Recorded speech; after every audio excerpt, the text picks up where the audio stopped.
connection. Good evening and welcome to the British home of motorsport, Silverstone. The Simsport Racing International 2.4 has come home to Silverstone, and my name is Steve Proudley. With me this evening in the commentary box is supposed to be Dave Hedges, but unfortunately he's been held up, so will be joining us hopefully at some point in the not too distant future. But we have Patrick Prince. Good evening, Patrick. Good evening. How's it going? It's going good, buddy. It's welcome aboard, welcome along to Simsport Racing, to the broadcasting section of the community. Looking forward to this 2.4 round Silverstone tonight? Oh, of course. I mean, although this is my first time, I think, properly being in here, I've jumped in here and there on the endurance events and the charity race just last week. I think a few people may have heard me if they were around for that. So, hopefully I can keep it up for the full stream this time rather than just being here for a little chat. Yeah, welcome. I mean, it's always good to have new talent in the box, and it's definitely appreciated. But this evening, Silverstone, it's a great track for endurance racing because it's nice, wide, open corners, some fast corners. There is some tight, twisty stuff, but it does invite some good racing, and there is plenty of room and some nice open run-offs if you just get a little bit too ambitious. But GT4s and GT3 machinery on track tonight as well, so there will be traffic to deal with at certain points, and let's just say a few drivers have different ways of dealing with that traffic. But Patrick, can you just run us through the previous rounds? Have you got that information to hand at the moment?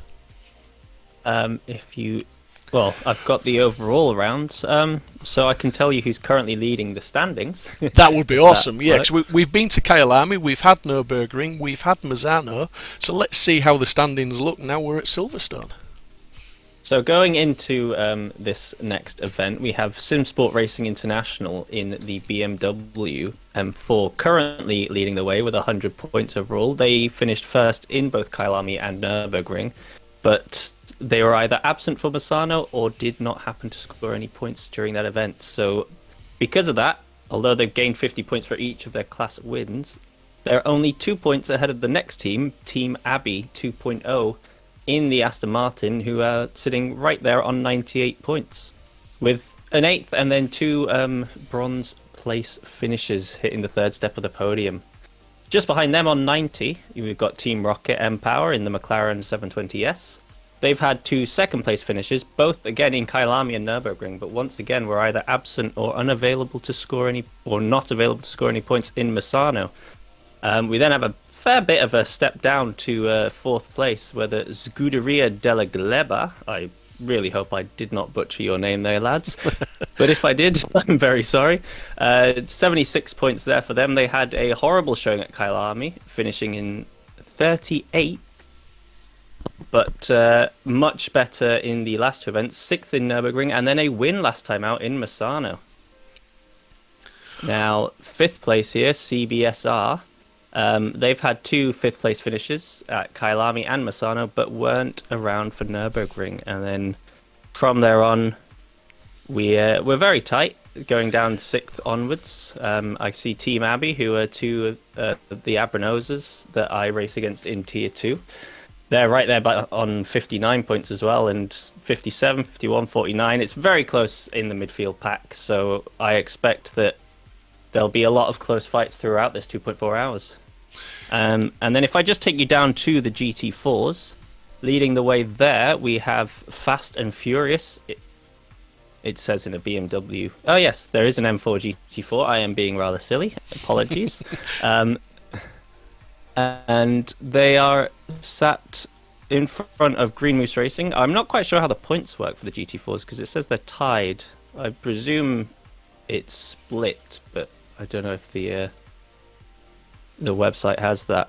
But yeah, we currently have in the GT4s Fast and Furious leading the way, followed by Green Moose Racing, and then Mode 11. Yeah, it's going to be. I mean, let's not forget, this is pretty much the halfway point of the season, so there's still lots and lots of points up for grabs in both classes. So you touched on earlier that you came into the commentary box, Patrick, for a few interviews during endurance racing. In endurance racing, how important is qualifying? We as commentators, we always say, oh yeah, it's everyone wants to be at the front, but it's not the do all, the be all and end all. And that's correct when you're in the the longer 6 hour, 8 hour, 12 hour and even 24 hour races. 2.4 hours, is it as important still, or do you not need to worry too much about it? How would you attack qualifying in this event? I'd say, I think for anyone in any sort of event, if you've got a competitive nature, which most people who do sim racing do, you want to be as close up to the front as possible. But you've just got to know that a lot of the time there are going to be events and situations where drivers in front come together, and sometimes being further down the field can be advantageous, because say there's a collision between 5th and 6th, 7th, 8th, 9th all get caught up in that. 10th place manages to scoot around the outside, he's gained 5 positions, so sometimes it's literally just the luck of the draw. But you should never call it quits, I think, after a poor qualifying session, because there's so much that can happen in the race. We've got variable weather, we've got obviously tyre degradation, track evolution, the lot. And a lot of people, sometimes a lot of people have much better race pace than they do qualifying pace. So yeah. I mean, I think it just depends on how you feel in the car, I guess. Yeah, I think we're coming to the end of. Excuse me, I've got a poorly throat. That's why I wasn't scheduled to commentate. But as I said, Dave Hedges is running a little bit late, so I've jumped in. But yeah, looking like we're coming to the end of the GT3 qualifying at the moment. And for those that want to follow along at home, as it were, if you go to pitwall.live, there is a full live timings section up there for Simsport Racing International. You will see the cars on the track and things like that. You will see lap times, sector times. You will see driver stints once they start the race and see who's been in the car for what period of time, when they pitted, how long the pit stops were. It's free to use, depending on the subscription you have is how much information you can see. But yeah, really useful tool. But yeah, the GT3 is looking like they've finished at the moment, and I think it's Ben Mullad that's looking like he's got that pole position, if I'm right, with a 1:57.702. Patrick, I think, can you confirm that? I think that's correct. I believe so. I think I see a 1:57.66, so it looks like he is almost 3/10 faster than the next. Sorry, yeah. Mike Abranhosa in second, and then Badr Al-Babala in third place with a 58.1. So absolutely amazing time from Ben there, hitting almost a mid-57, far away out and above the rest. McLaren is a very strong car here at Silverstone, but even so, just to be that far ahead of the next driver is an unreal effort from him. Yeah, absolutely. It really, really is. But the GT4s are out on track now, and we've got Michael Huttman on screen in the 84 BMW, and they've got a lot to gain tonight, and probably everything to lose at the moment. But they'll be looking to get a good result here in the BMW, and I think BMW wise, I don't think I've ever driven the GT4 BMW, to be honest, but I've seen some people do some great things in it. So is Silverstone the track for the BMW tonight? Well, we'll have to wait and see on that one. So far we've got 2 Porsches running first and second in the GT4 qualifying, but they're not too far ahead. I mean, Schenk's put in an absolutely blistering time compared to the next best of almost 7/10 better. But we still have 15 minutes of qualifying left for these guys, so I'm sure that they'll just keep getting quicker and quicker. Yeah, absolutely. Yeah, in terms of GT4s, I've only driven I think my most driven car is the Audi, and it doesn't seem like we've got anyone in the Audi today. Probably a good idea, because the upshift points in that car are pretty poor to deal with. Yeah, I mean, people tell me the Audi, it's specifically the GT3 one, it's a love-hate relationship with you probably love the car and it hates you because it tries to kill you at random corners and random times on the track. You can go through the same corner with the same throttle inputs on the same line and it'll spin out at one lap and go through it on another lap. So it's a difficult car to judge and drive. I'm not sure. It's a long time since I've driven it, but I personally always stuck with the Porsches. I like the GT3 and the GT4 Porsche. Even when they weren't, maybe the GT3 got a big BOP at one point and was one of the slower cars on the track, but I still enjoyed driving it. It still gave great feedback and was good fun to drive. So for someone like me who wasn't always challenging at the front anyway, it was just a nice car to drive. Yeah, I ran Porsche for a season in a previous community I was in, and loved the car there. But it was a love-hate relationship. It was like sometimes on a specific track it felt a dream to drive, and other times I couldn't stand it because I just hated how loose the rear was.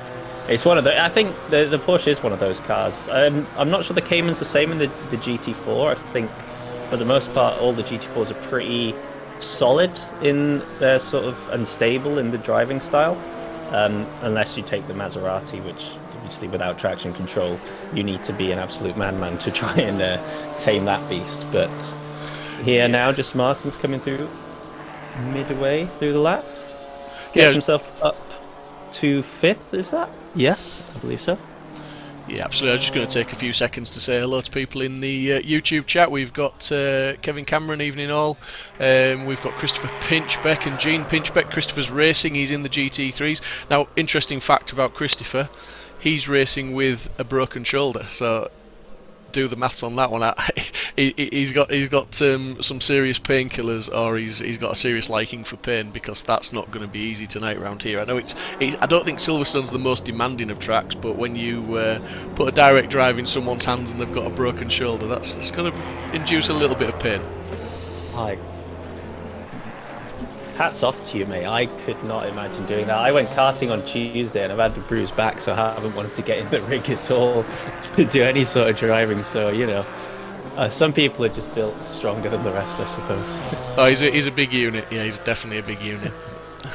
And interesting, Gene, it's good to see you back in the chat. I haven't broadcast for Simsport for quite a while, but always good to see your name pop up in the chat. But qualifying's ticking down now. We've got 11.5 minutes to go. We've got Patrick Wanst in the 777 Porsche, currently sitting on top of the GT4 pile at this moment in time, and it's not a big margin back to that second place of Wagner's in the other Porsche 111 car there. So it's a little bit of pressure on him, but you know, he's just coming back out. Is Patrick as well to do another lap? He's on an out lap, but here's Wagner's now in the 111 car. He's not improving at the moment. He's not far away, but he's about a 10th down, but he's not improving importantly. So it would be interesting to see if he goes round for another flying lap now. Yeah, very close there between the two Porsches. Hutman not too far off at the minute in 3rd place there in the GT4. Still needs to make up about 3/10 to get himself into 2nd place on that. And Schenk just behind him again, about another 10.5 down. Seems like our final Porsche there, Razawi. Apologies again. I wish that you guys had a sort of name sheet to help me out with some of these. I'm trying my best here, so please. It's a baptism of fire, buddy. It's a baptism. We didn't even think about giving you a sheet because most of the community now are Dutch, so they don't give us a second thought now, to be fair. Ah, fair enough. But he's just actually got his first lap time in and moves off the bottom step there. Not too bad a time. Still needs to find half a second as we are watching Vestcam right now, who, never mind that, he's just jumped up a couple places himself. So still lots of times being beaten at the minute, and we've still got 10 minutes to go. So at this rate, we could have a lot of movement still in this GT4 class. Yeah, absolutely. Just on board now as well with the name that you just butchered. And just here you go. Go on, you got it. Absolutely not. But what I will tell you is he's currently 7/10 up on his lap time, so he's gonna go up the board. Maybe, I mean, 7/10 at the moment will just about put him in contention for the spot above, but he's got sort of just under half a lap to go from here, I think. So be interesting to see if he can maintain it. I'm going to stay with him and just follow him round, because nobody else at the moment really is improving. They all seem to be just on out laps at the moment, or they're not doing anything exciting. But we will stay with him now and just see. He's still managing. He's now up to sort of 8, 9 tenths up, so he's definitely picking up some time and just getting a feel for the track. And how much rubbering in will the track be doing right now? Do you think it'll be gaining grip all the time? Because there's not a lot of cars out on track, is there? No, I mean, as far as I'm aware with ACC, as soon as the track hits optimum, it doesn't change anymore in terms of adding grip and having a racing line. I think once you hit the optimum track point, that's it. But it's, I think, more just the confidence of the drivers. They're pushing a little more. They've got their bank laps in now. They've got the delta that they're keeping an eye on, and obviously just pushing themselves harder and harder around the lap to try and improve and get themselves as best a starting position as possible. Yeah, and he does improve up to P31 there, just a sort of a tenth, almost, well, a hundredth shy of really going up to P30. So yeah, good improvement there. Patrick Want's out on track at the minute. He's not improving. He is still. He's not going to improve like that either. A lot, yeah, he's really thrown that lap away. But it just goes to show he's still pushing. He's still trying to improve on that lap time. He obviously doesn't feel safe with 7.5 minutes left to go. He's not feeling the safest man on the track at the moment. He wants to improve. He wants to make sure of that pole time, but yeah, he's not going to do it looking like that, and he's got a little bit of bounce, managed to keep hold of the car and you know, carry on. But this lap he's definitely scrubbed, as he's 1.5 seconds down on his previous best. He's got to hope he hasn't taken too much heat or pressure out of those tyres either. I'm not sure if this is the case, but as someone who frequents ACC quite a lot, I always feel like if you end up getting a tyre or two on the grass, it takes a couple laps to get the tyres working in their optimum range again. Just they always feel worse off. It might be just me in my head, kind of, I've made a mistake and then I'm thinking too much about it. But yeah, whether it's the mental side of it or if it's the game side of it, having offs like that can throw you off a little bit and just take a little bit of time to work your way back and gain that confidence once again. Yeah, absolutely. I don't disagree with you, but I think there is a state of mind thing in there that when you make a mistake, sometimes it takes a lap or two to get back in your rhythm and to get back in that groove. But one thing I do know for a fact, in the tyre model in ACC, too much curb, too much bouncing around like that does knock pressure out of the tyres, and obviously that does affect the handling once your tyre pressures are out. I think without inflicting damage on the car, that's one of the biggest things you can get wrong in the car setup, isn't it? Is tyre pressures. Yeah, I think these guys would have surely given themselves enough practice throughout the weeks to get those tyres set up perfectly. But as you say, any sort of curb mishandled or just dipping a tyre in the grass and then catching the edge of the track, that can cause minor pressure drops that then throw you just out of that working window maybe, or just out of the perfect point.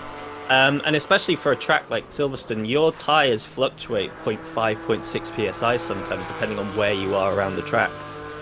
So it's really important that you keep those tyres as close to perfect as you can, just so you do not lose any tenth or 2 tenths, which we can see here. That's just how close it is between the top two still. That tenth could be the difference between starting P1 or P2 in this GT4 class.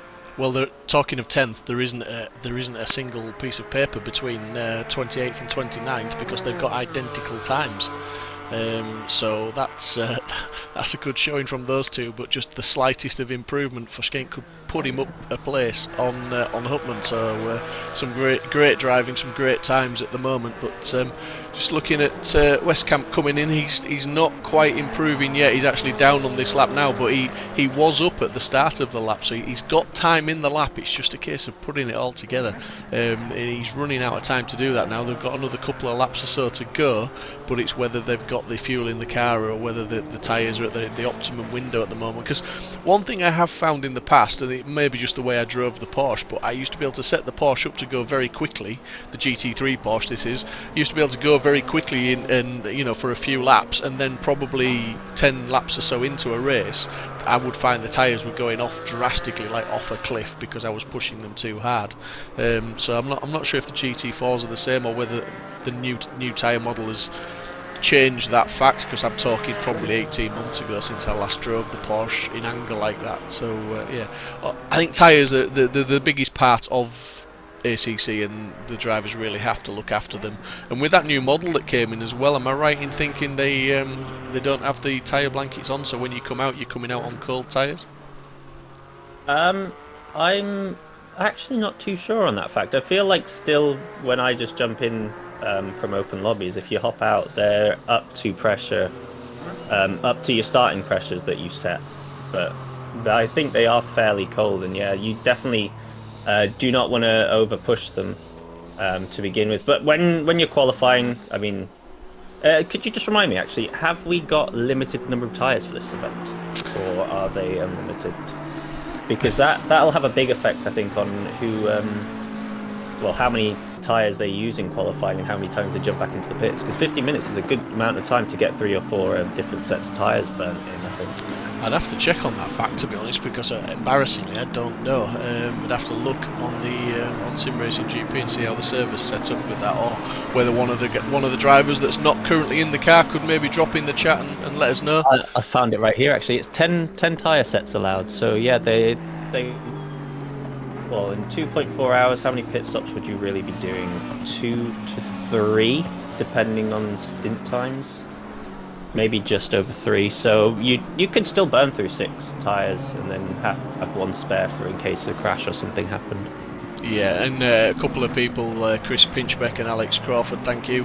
They're mentioning that yes, tyre blankets are still on the GT3s, but GT4s aren't used anymore. And Christopher Pinchbeck says hello, mummy, talking to reference Gene Pinchbeck. So Chris just doing the dutiful son there, as we saw some of the GT3 cars go out on track and just getting a last bit of warm up in. Obviously the last 5 minutes of qualifying is down to just some practice time, I believe, but everybody's returning to the pits now, so I'm guessing we are going to be going racing very soon. Yeah, I imagine that's now just setting up the drivers for who's starting the race, so just changing drivers there. Yeah. But it appears that our grid is now set. So Patrick Vance managed to hold on to P1 in the GT4 class, so good job from him. Varga's just behind in P2, and Hutman managed to keep the time. Schenk couldn't quite beat him, so even though they're tied on time, because Hutman set the time of a 2 minute 10.4 first, he gets to take P3. Yeah, it must be devastating when you're the guy at the back that's set that equal time. But I mean, at the end of the day, that's a good qualifying show from them. And as I said earlier on, with the endurance stuff, yes, you want to finish, you want to qualify as high up as you possibly can to give yourself that little bit less work to do. But he'll still be pleased with that qualifying position at the moment. And it's nice to see a good handful or so of GT4 cars out there. There is enough GT4 cars out there to give us a good battle this evening. So we'll keep an eye on that one the best we can. How many is there? 3, 6, 7, 8. We've got 8, I believe. 8 GT4s on the grid. So yeah, it'd be interesting to watch that one, because the last couple of rounds, embarrassingly, they have gone a little bit unnoticed because they tend to be battling away at the back, and we've had some fantastic battles at the front of the GT3s and the mid pack. So we'll do our best to keep an eye on everybody tonight and see how we get on. It's all going to be about that first turn that comes up very, very quickly at Silverstone, isn't it? It's a very fast right-hander that they go into with a good wide runoff, but we still see some contact in there, and we do see some cars going off backwards in some events. So that it's going to be about trying to keep clean and stay out of trouble there for the GT3s in particular, isn't it?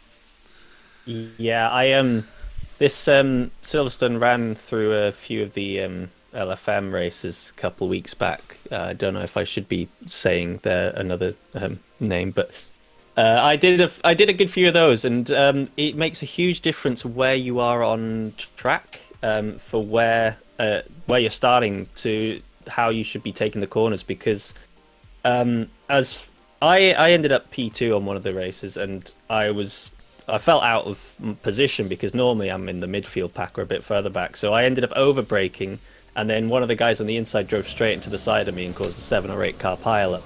So I hope that all these drivers are aware of where they are on the grid and how much braking they need to apply, and the guys on the outside especially do take that run off because they have the opportunity to avoid any collisions from those on the inside understeering. Because this corner especially, with it being so early on, with it being a rather speedy corner, and when all the cars are so grouped up, like at a race start, just one little tap or one spin can have an effect on 10 to 15 cars further back if, some of them are blindsided on the corner. Yeah, we see that all too often where sometimes someone will have a little bit of a tap, they'll check up a little bit, and they get away scot-free, but the cars behind, when they're all bunched up so much, it does cause a few issues and a few incidents and accidents, which, as I say, we want everyone to get away, have a good race tonight, and we want to see some good battles. That's why we're all here. Mullard on pole position in that number 77 McLaren, though. He's looking for to get underway on the warm-up lap. He'll lead them away around for the first time in round about 20 seconds time, and then we'll also be following Patrick Wantz in the GT4s in that 777. Looks like he's a long way back, but he's at the front, all importantly to him, of the GT4s, and he's going to watch those GT3s set off into the distance, and that should leave him a clear entry into turn 1 as long as the GT3s get through cleanly. That's the problem for the GT4s, is if they're coming around that turn 1 and find any cars in the way. But Mullard is leading us away now on the formation lap, so over to you, and I'll let you take it away for the start, Patrick. Thank you. Well, I like you were mentioning, we hope all these drivers get through cleanly. I definitely don't want anyone to go through what I went through in the 6-hour race earlier on in SRI's endurance, the opening endurances. I was the only car to be hit and spun off, and then I ended up a lap down very quickly because the Lambo doesn't like being hit on the rear diffuser and couldn't be driven around any fast corner at that point. So yeah, hoping that that's not the case for these drivers going through here. And I suppose just to run through the grid, as it's probably you doing, we have Ben Mullard, who's you just saw, on pole, and you can see on the right hand side, then followed by Mike Abranoza in second in the Aston, and Bader in third in the Beamer, and that is GT3s. And then your top 3 for the GT4s, as we had just mentioned, but I will run through them again, is Patrick Vance in the Porsche, followed by another Porsche of Nick Vargas, and then Mitchell Hutman in the BMW there as well. Now's not a good time to realise I don't actually know exactly what the track, the corner names are, is it? They're just called they're called left and right. That'll do. So I'll be able to find it quickly, and just need a reminder. The iconic British Silverstone track. And yeah, well, I grew up over in Spain, you see, so I'm not accustomed to this. Barcelona's probably more like my home for me. Okay. Good old Catalonia, but that was still a very far way away because I was on the south. But here we're going through the F1 start. I recall that. I do watch a bit of F1. Yeah, I mean the guys are working furiously to get some heat into the tyres. We can see a little bit of weaving going on now, and they're just trying to maintain those temperatures and maintain all the important pressures in the tyres so they can get a good start and they can attack from the start, because obviously that's when the most pressure is applied, that's when the positions are going to be lost and gained. So it'll be Mallard will be wanting to get a clean breakaway. He won't want to get caught up in any shenanigans, and he'll want to try and break any sort of slipstream that's going to affect his P1, and equally so for Patrick Wantz in the it's Damien De Keyser, I believe, driving the GT4 now. Patrick's qualified it, and it's Damien behind the wheel, so he's got the important job of getting that Porsche GT4 off the line as clean as possible and hopefully in the lead still. Yeah, and hopefully these drivers are very much aware that you do not win a race in the first corner, but you can definitely lose the race in the first corner. The amount of times that people go for a move that won't quite stick because either the other driver's not aware ahead or the tires aren't quite up to pressure. So fingers crossed we get an exciting and a close start, but a fair start and a safe start for all the drivers involved, as we are just coming around the final corner now. Grid starting to prepare themselves here in the GT3s as the GT4s just bring themselves around at the back as well. And sooner rather than later, we will be underway here for your 2-hour, 24-minute race at Silverstone. Cars now setting themselves up along the start-finish line. Mike's trying to show that he's ready to take P1 here, but he sets himself back into position, taking a wider line compared to the Aston behind him. Just waiting to go across the line and a little bit further. I thought we might be starting there, but here we go. We should be green any second now, and we are racing here at Silverstone. Great start from Mullard, and actually a terrible start for Mike. He drops right down to third. Looks like we got a few cars wide here in the middle, but everyone's so far making it through safely. And it looks like we have actually navigated safely through turn 1, but instantly we've got Mullard under pressure here from the BMW. Got a brilliant start jumping up into P2 and looking to try and take the race lead off the get-go. Yeah, absolutely. Good start there from all the drivers, but there's nobody's really safe at the moment as we see various cars going side by side down the straight, as you would expect. 3 wide going down the straight there, and that's looking like that could get very, very interesting now as they're coming into the braking zone. But yeah, cars all over the place, but everyone's sorting themselves out reasonably well. It's going to be a brave man that makes a bet on this race at the moment. As we see, actually, Mullard has been taken by Nider at the front of the pack. He is dropped down to P2. We have a new race leader starting in third, but just brilliant race start and applying all the pressure right now in the 89 BMW. Yeah, absolutely. Mike's just now, I think, retaking P3 as well. He's got Van Drunen right on his tail, but I think, to be honest, that's probably just a state of the Aston. It's a very slow starter. Yeah, I was just going to mention there as well, De Keyser's managed to hold on to that lead in the GT4s, but he is very much under pressure from Hoopman in second, as you can see in the little picture on the right hand side there. That's the BMW putting the Porsche under all sorts of pressure, and some battles further back down in the GT4s. They have not spread out at all, and they are all whipping around each other and looking to gain positions. But yeah, it's looking like the McLaren had a good start, but he got past. He must have got out, dragged down that long hanger straight, and lost that position, and he's just starting to edge away from that McLaren now.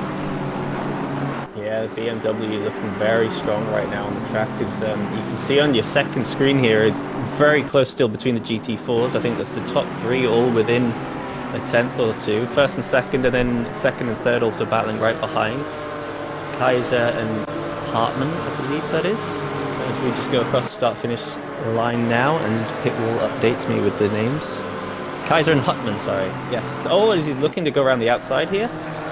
Martin's on Schenk. Gets the switch back. Pushing him right to the limits of the track. Kept it clean, though. I don't know how those two didn't make contact with each other. Great driving, but they're going side by side here into Baggett and Beckett, and he's made the move around the outside. A great move from Martins. Might allow Schenk here. Actually, that was Martins on Vale going back and forth. Oh, they've made contact, and there's been a big collision. Schenk says thank you very much, take both places. Both cars managing to continue going on there, but a few places dropped, unfortunately, for those two involved. As now we move back into the GT3's pinchback here under a lot of pressure from Kroll, who himself, I don't know if he's just gone a bit deep into the corner, but Clerk's right on his rear now. Tries to break the toe, going a bit defensive behind. But battles all over the place beginning this start. Great start to the race, as we've seen only a slight collision. Looks like maybe as well number 9.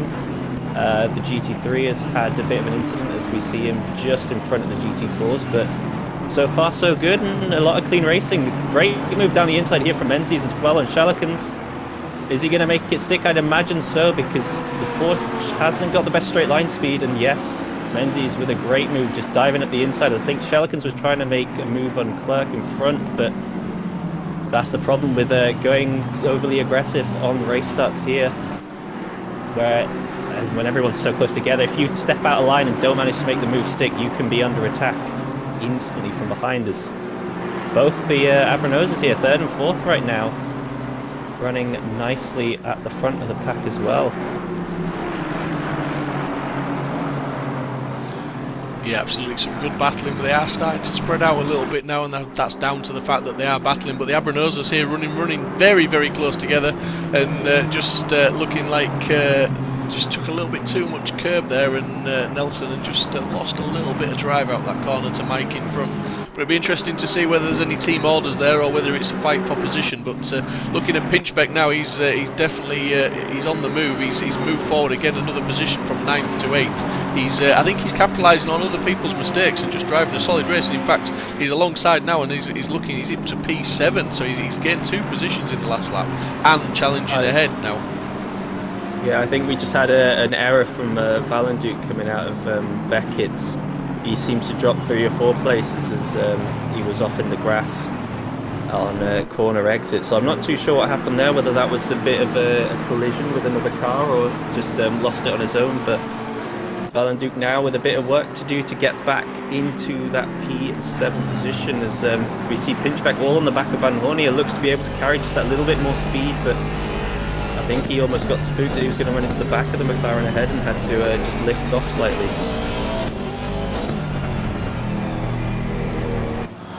Yeah, absolutely, Chris doing a great job there in P7 now, and looking to move forward. But it's all happening ahead as well, as Abranosa in the slipstream now of Mike, and Nelson is going for the inside line, and it looks like the door was left open for him there. It has to be said that was a relatively easy move. It wasn't defended at all, but what they had to watch out for was Van Drunen in that 69 BMW behind, that was almost going to try and capitalise on that open door. Yeah, I don't think that was quite team orders, but it was very friendly indeed. There's a lot of respect shown by each other, and I think just, yeah, you're faster right now, please just go ahead, and I don't want to hold you up too much kind of thing. Very family orientated, those two. It's a sensible way to be in an endurance race of any shape, though, isn't it? Because you know, at the end of the day, it's not all won in the first half hour. I always look at endurance races, however long they are. You're basically building up to a 30-minute, 60-minute at the max sprint race at the end, aren't you? It's all down to where you are when it comes to making the final pit stop. Yeah, I think that's one of the best ways to go about it. The first hour or so survival. Don't lose any places. If you can gain, great, but just don't make an error, don't force a move that won't stick, as Pinchbeck goes for a great dive around the inside here. There's a little bit of contact, but he manages to make the move stick, and Kroll now trying to make a move around the outside in the Lexus, but he's going to have to give way on that one. It's just not the turn that he would have liked to have shown up there. As we move back now to the GT4s, we've got side by side going through. I think it's these two again. Lots of grass cutting, but so far no contact as we're running along. It's close though, it's very close, and that the Porsche behind as well, the Cayman's looking to get involved here, as those two are rather slow, having to go side by side through Vegas and Beckett's. The McLaren holds the outside, as we still see the Beamer's not giving up here. He's going for this. He's shot it at the inside once again. The McLaren leaves the space. They're still side by side as we go into the next corner, but surely the BMW's got to give up on this one for now. And he does. Great defensive driving from the 212 car of Vestkamp here. But has he made a slight error? The BMW's going around the outside. I don't know if that was technically in bounds or not. Might have to have a look back at that one.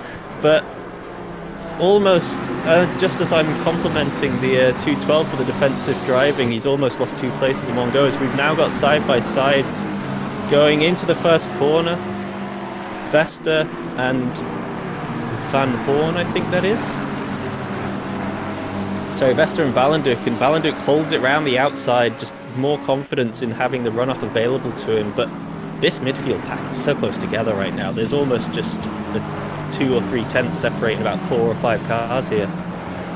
Yeah, absolutely, really, really close together, and it's one mistake and you could lose 5 or 6 positions quite easily, as we see the train of cars there going through, and everyone looking to try and make up positions at the moment, but just the Porsche struggles on that top end speed, doesn't it? It just seems to lose out, whether it's in the slipstream or not. It really struggles to gain any sort of purchase or advantage down there, and it just does well to hang on, but it will close right up now in the braking zone and the tight twisty stuff. He will catch up, he will be back onto the back of these cars now, as you can see there.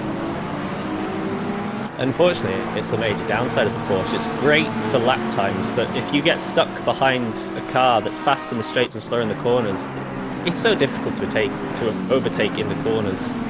And if you do happen to get alongside, just like at the start of a straight, the car's probably going to out-drag you when it gets to its top speed. So you have to be on the defensive. But it looks like Jelikin's gone a little bit too out of line here, and Parties is going for the move up the inside. Jelikin's going wide to try and carry a bit more speed on exit, but unfortunately he's just had to give up that position, and I think we're seeing it there. The Porsche is just getting done on the straights. I don't know how many positions he's dropped from race start, but we've just seen him going backwards a couple of times. But he's actually might have the draft here on the Macca. Yeah, he's just not got the right line though, has he? The McLaren had the defence there and was not going to let him back through really. He had all the work to do, but Klaus Wester now again going side by side with Valenduk by the looks of it. He's wanting to anyway. Sorry, not Valenduk. That's sorry, it's De Klerk that he's battling with right now. But yeah, a little bit of rubbing there.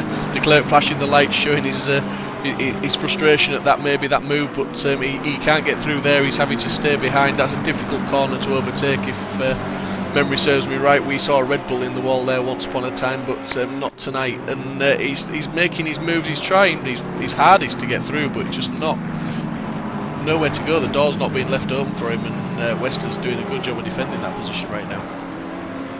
Yeah, hard to tell if that was a defensive move or just sort of a cut off on the nose. We've got a battle going on up here for third place. Van Drunen is right between the Abranosas at the minute.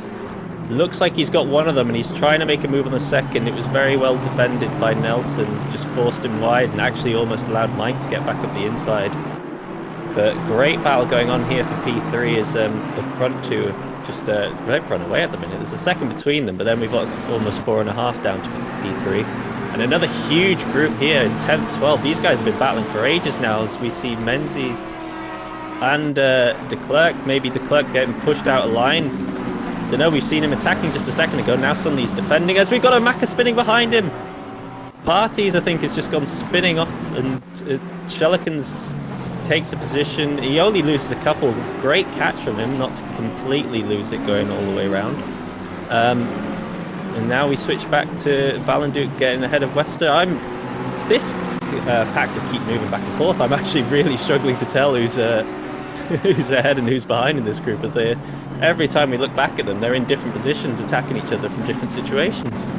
Yeah, absolutely. They are battling hard, but it's just worth also mentioning. Oh, now we've just got Van Drunen going wide. I think that was Vester even, and yeah, now the other McLaren looking to go around the outside. This might be side by side into turn one.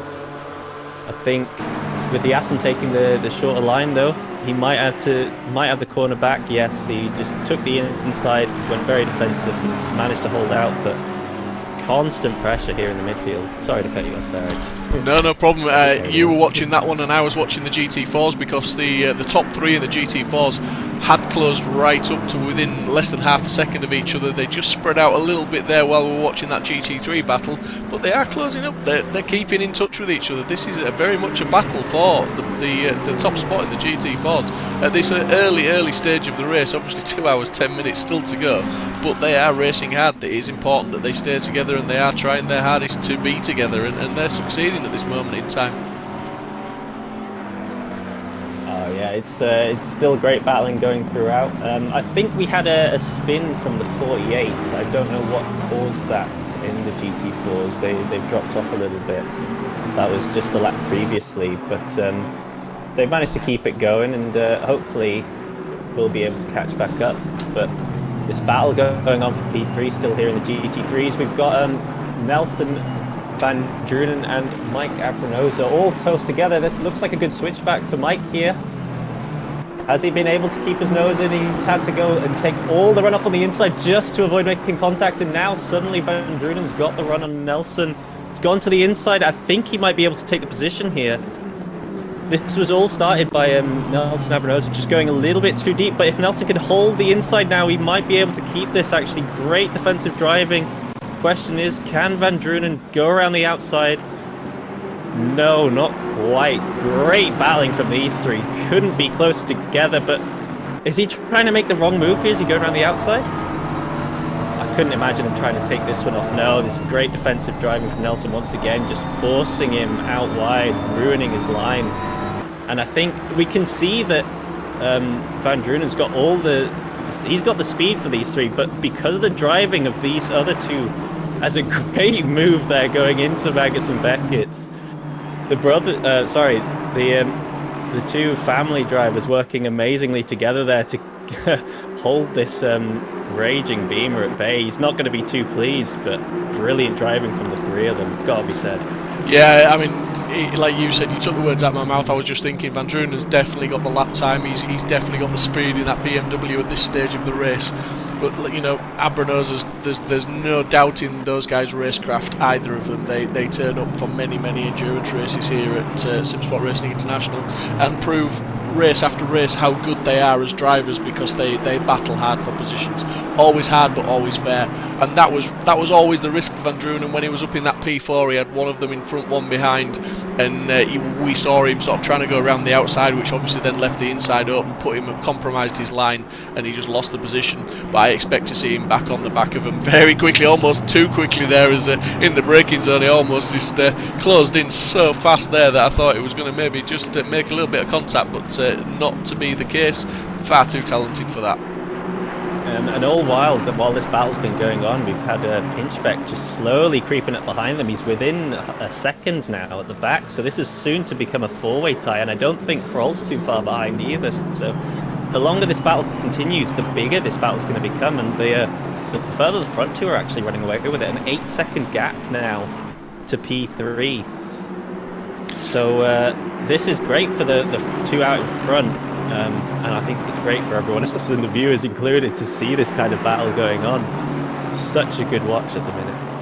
Yeah, I mean, the two out up front are only separated by half a second, so it's not all over up there yet. I mean, that's literally, there's some pressure being put on the 89 BMW by the 77 McLaren of Mullard. He really is he's applying pressure and staying within half a second, but all the action at the moment is here. You're quite right, and Pinchbeck, he's definitely lapping faster. I mean, if you look at Van Drunen's last lap time, yes, he was battling, yes, he was all over the place trying to find a way around, was a 2:01.562.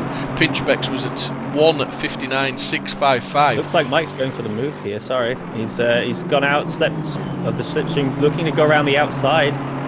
Oh, he's off the line though, and he can't hold it, and this is going to bring Van Drunen right back in again. They're almost three wide here going into the corner, but he's held around the outside, but he's forced his family member wide, and he's actually made him lose 2 places there. No, he's lost 3. He's even dropped behind Pinchbeck. They've gone from best friends to worst enemies. It's just the snap of the finger. All's fair in love and war. I mean, that's what happens when you're battling with 3 or 4 cars so close together there. It's so difficult, and one wrong move and the door is open for everybody. And a driver like Pinchbeck isn't going to need a second invitation, as it's still all going on up here. GT4 as well, which is just going to make everything even more awkward. As we see Pinchbeck now suddenly looking to make a move on the back of Van Drunen, who is still trying to set up and overtake Mike Abranosa. And now I'm sure Nelson isn't going to shy away from trying to get back involved with these 3 again. As we see also the gap to Kroll now almost down to 2 seconds. So this is getting spicier and spicier as the race develops, and we've still got over 2 hours of this race to go. So this could go on for quite a while still. Well, I'm not sure there's going to be a right opportunity, but I think Dave Hedges has joined us in the commentary box. Dave, can you hear me? Evening, Steve. Evening, Patrick. How are you doing? Good evening. I'm doing great. This has been a great race so far, and I think you've tuned in at a perfect time. Well, you joined us at a perfect time to to help us, you know, through it. Yeah, I've been watching for the last couple of minutes, listening to you doing a great job at explaining what's going on. But yeah, what a battle at the moment for third, fourth, fifth, sixth. But some brilliant battles going on down the field as well. So yeah, some very close battles. Looks like there's only a couple of big gaps. Obviously, the first two are running away with it at the moment. And even the GT4s look like they're having a good old scrap as well. So some brilliant racing down the field. Yeah, it's been great so far, and the hope is that this carries on throughout the whole race. As we see here now, just moving to the leaders of the GT3s as they're right on the GT4s too. The second pack of them. Mullen's managed to bring the gap down to within quarter of a second as we just switch back to Van Drunen on the back of Mike Abranoza. Battles going on everywhere. It's hard to keep an eye out, isn't it? We just got to look at the timing sheets and keep an eye, everyone, on the pit wall as well if you can't quite see what's going on. As Pinchbeck makes a move. Oh, Pinchbeck's made a great move. Brilliantly done from him there. Yeah, it looked like he really had the pace there. He's wondering if the tyres on the BMW are just struggling a little bit, because Chris has really taken advantage of the battles up ahead of him, but he's really made that count and taken two places in 2 laps. We see Van Drunen getting a bit wild there. Yeah, maybe he's just pushed a little bit too hard here. As 3 or 4 laps ago, he was right on the back, looking like the fastest driver in this group, but just couldn't get past the Astons, and suddenly now he's starting to drop down the field. Maybe he's just overdone it on the tyres, pushed them a little bit too much, and oh, have we got a drift coming in behind there from Nelson? That was very stylish.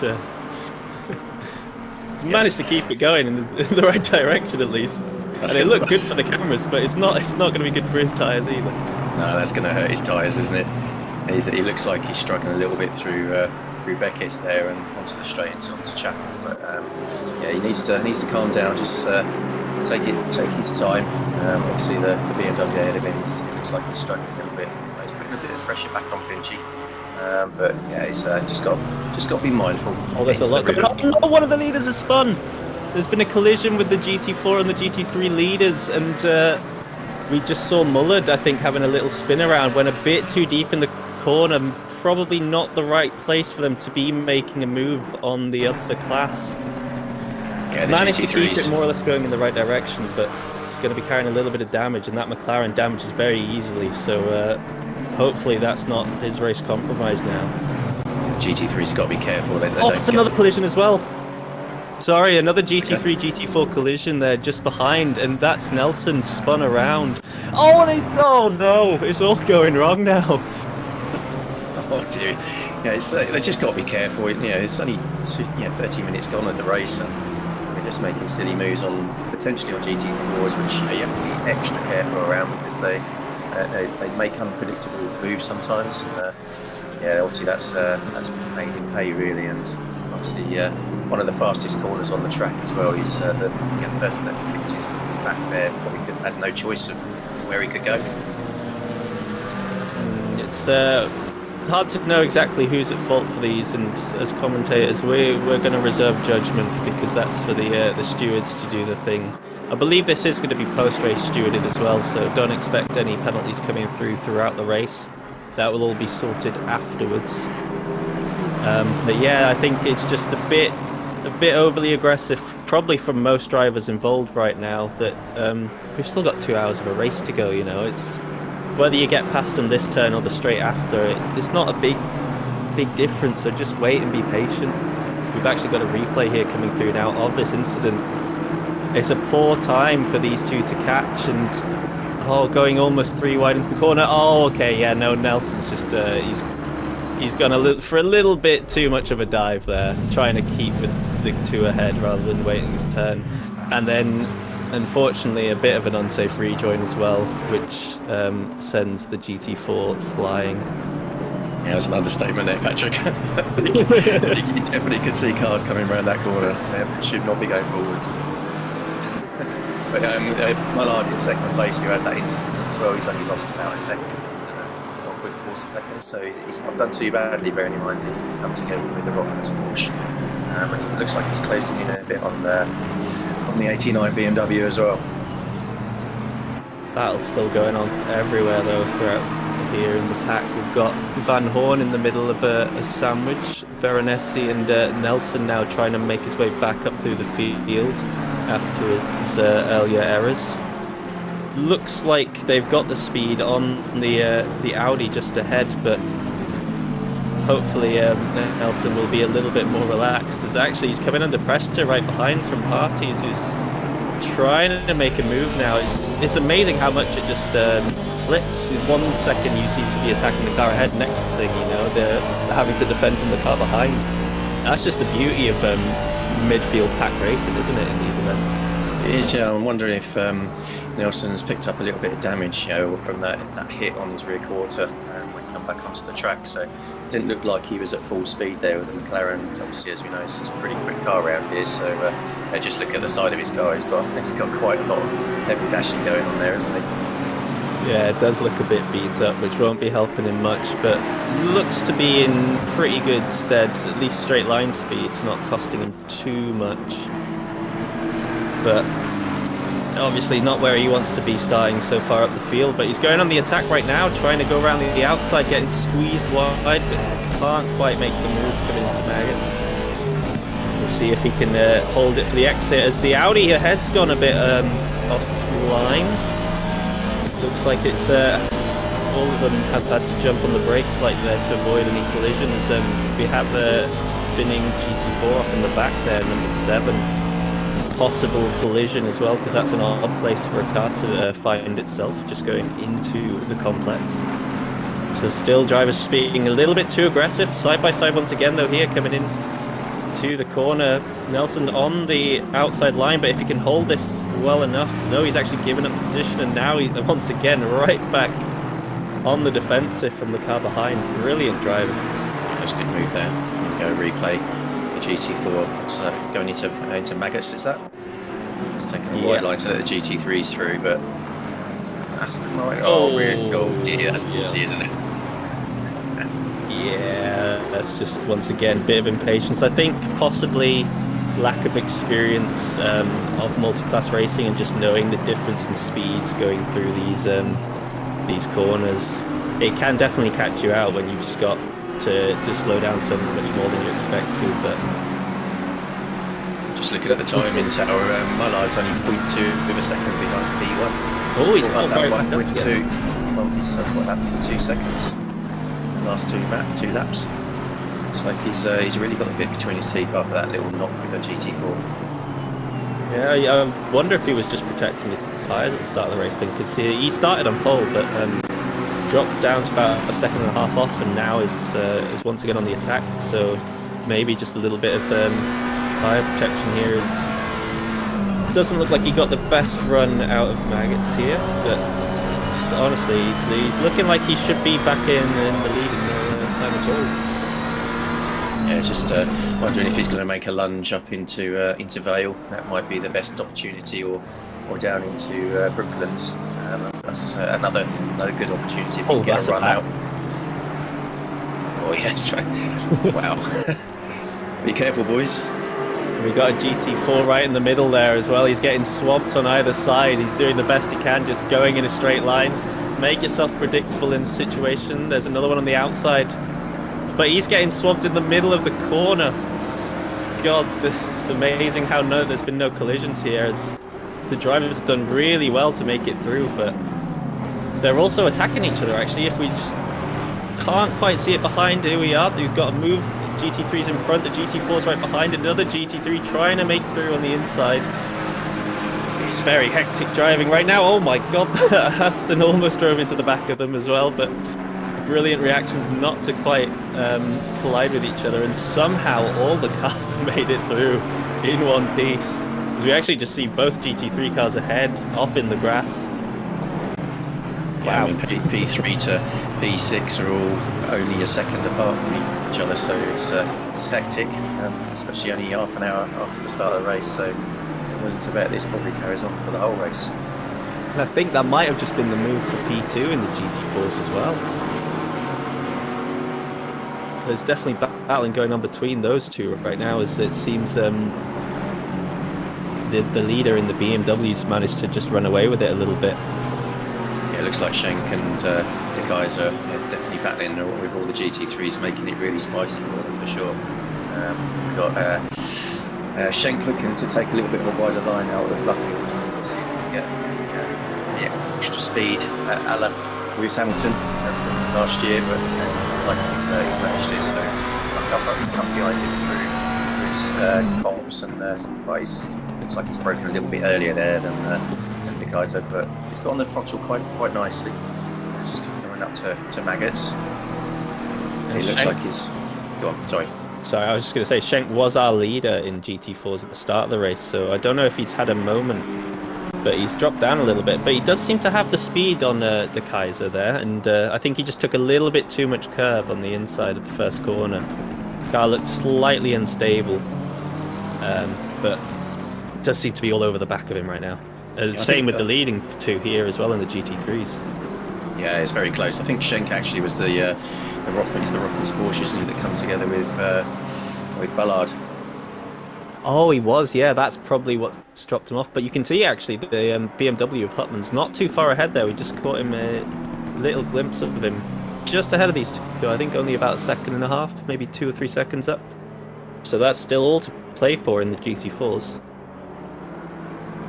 There we go, Bollard's just taking a slightly wider line into Luffield, just to try and get a little bit more of a run and get closer through Cops up to Maggots and Beckers and down the Chapel Straight. So if you can just get that run, just maybe launch him up the inside into Stowe, that'll be a great move. But looks like he's just trying to set him up just to get the best run possible.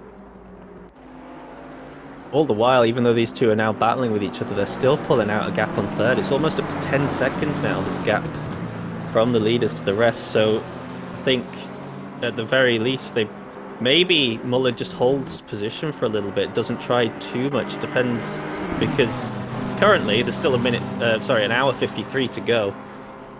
If they're still pulling away from the guys behind, it almost seems counterintuitive to fight for a lead that is going to be probably switching hands throughout the whole race. If they just hold station, continue to expand the gap behind, it will help them in the long run.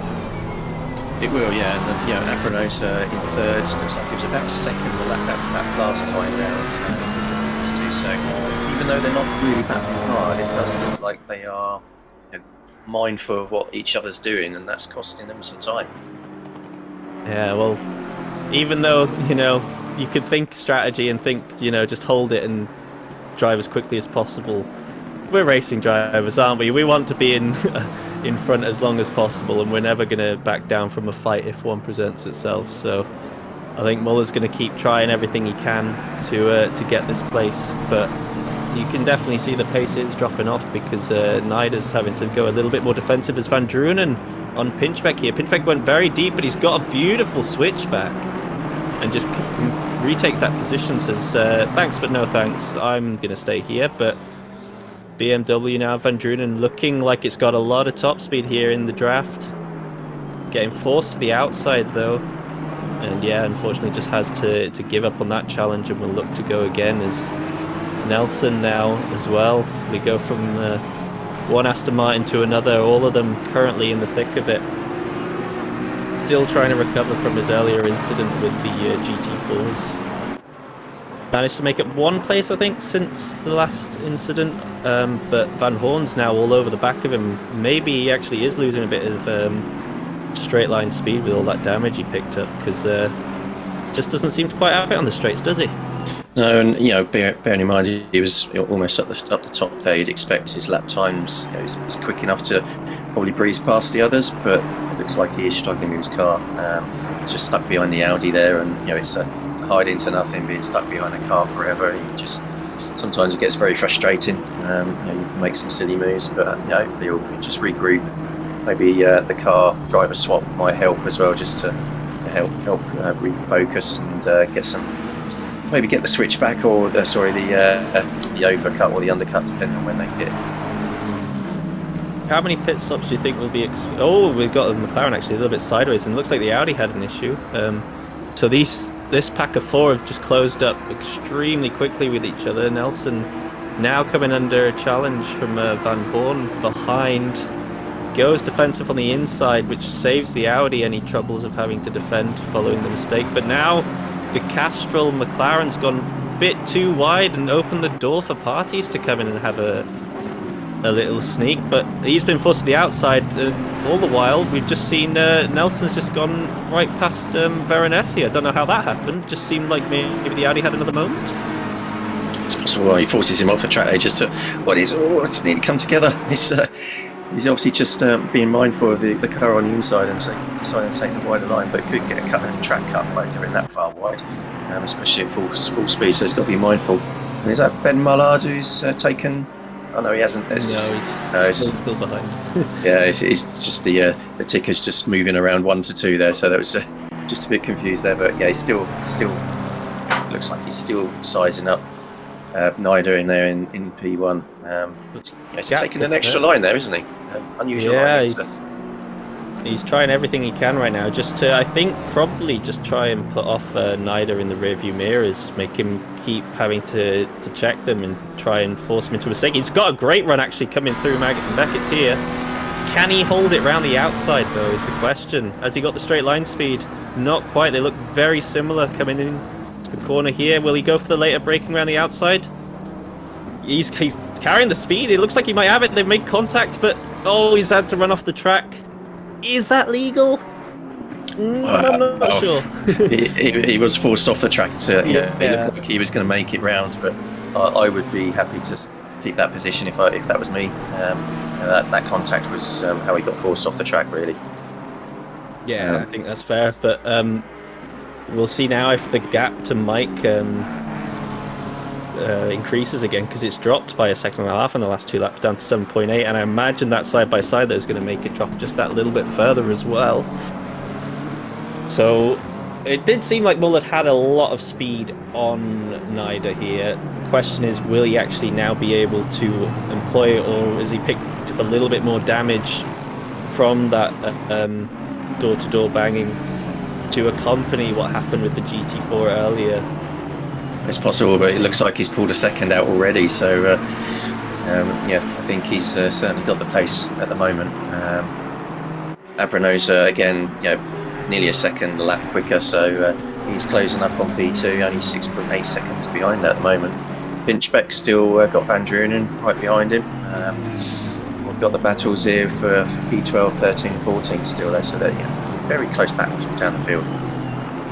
Yeah, Melito now, and I think Van Horn and Parties have been battling probably from the offset. Those two have been together for a lot of the races we've seen. As the Bentley here of Van Horselen, don't know if he got a little bit spooked from the Jag behind him. So it is an uncommon sight nowadays, seeing a Jaguar on a racetrack. But it just went straight off the track. But now it's he's just gone breezing up the inside of the Porsche of Wagner here. As unfortunately for a Porsche, straight line speed is not his forte. No, the Jag seems to be almost like a bit of a comedy car, but these guys have done really well in it this season.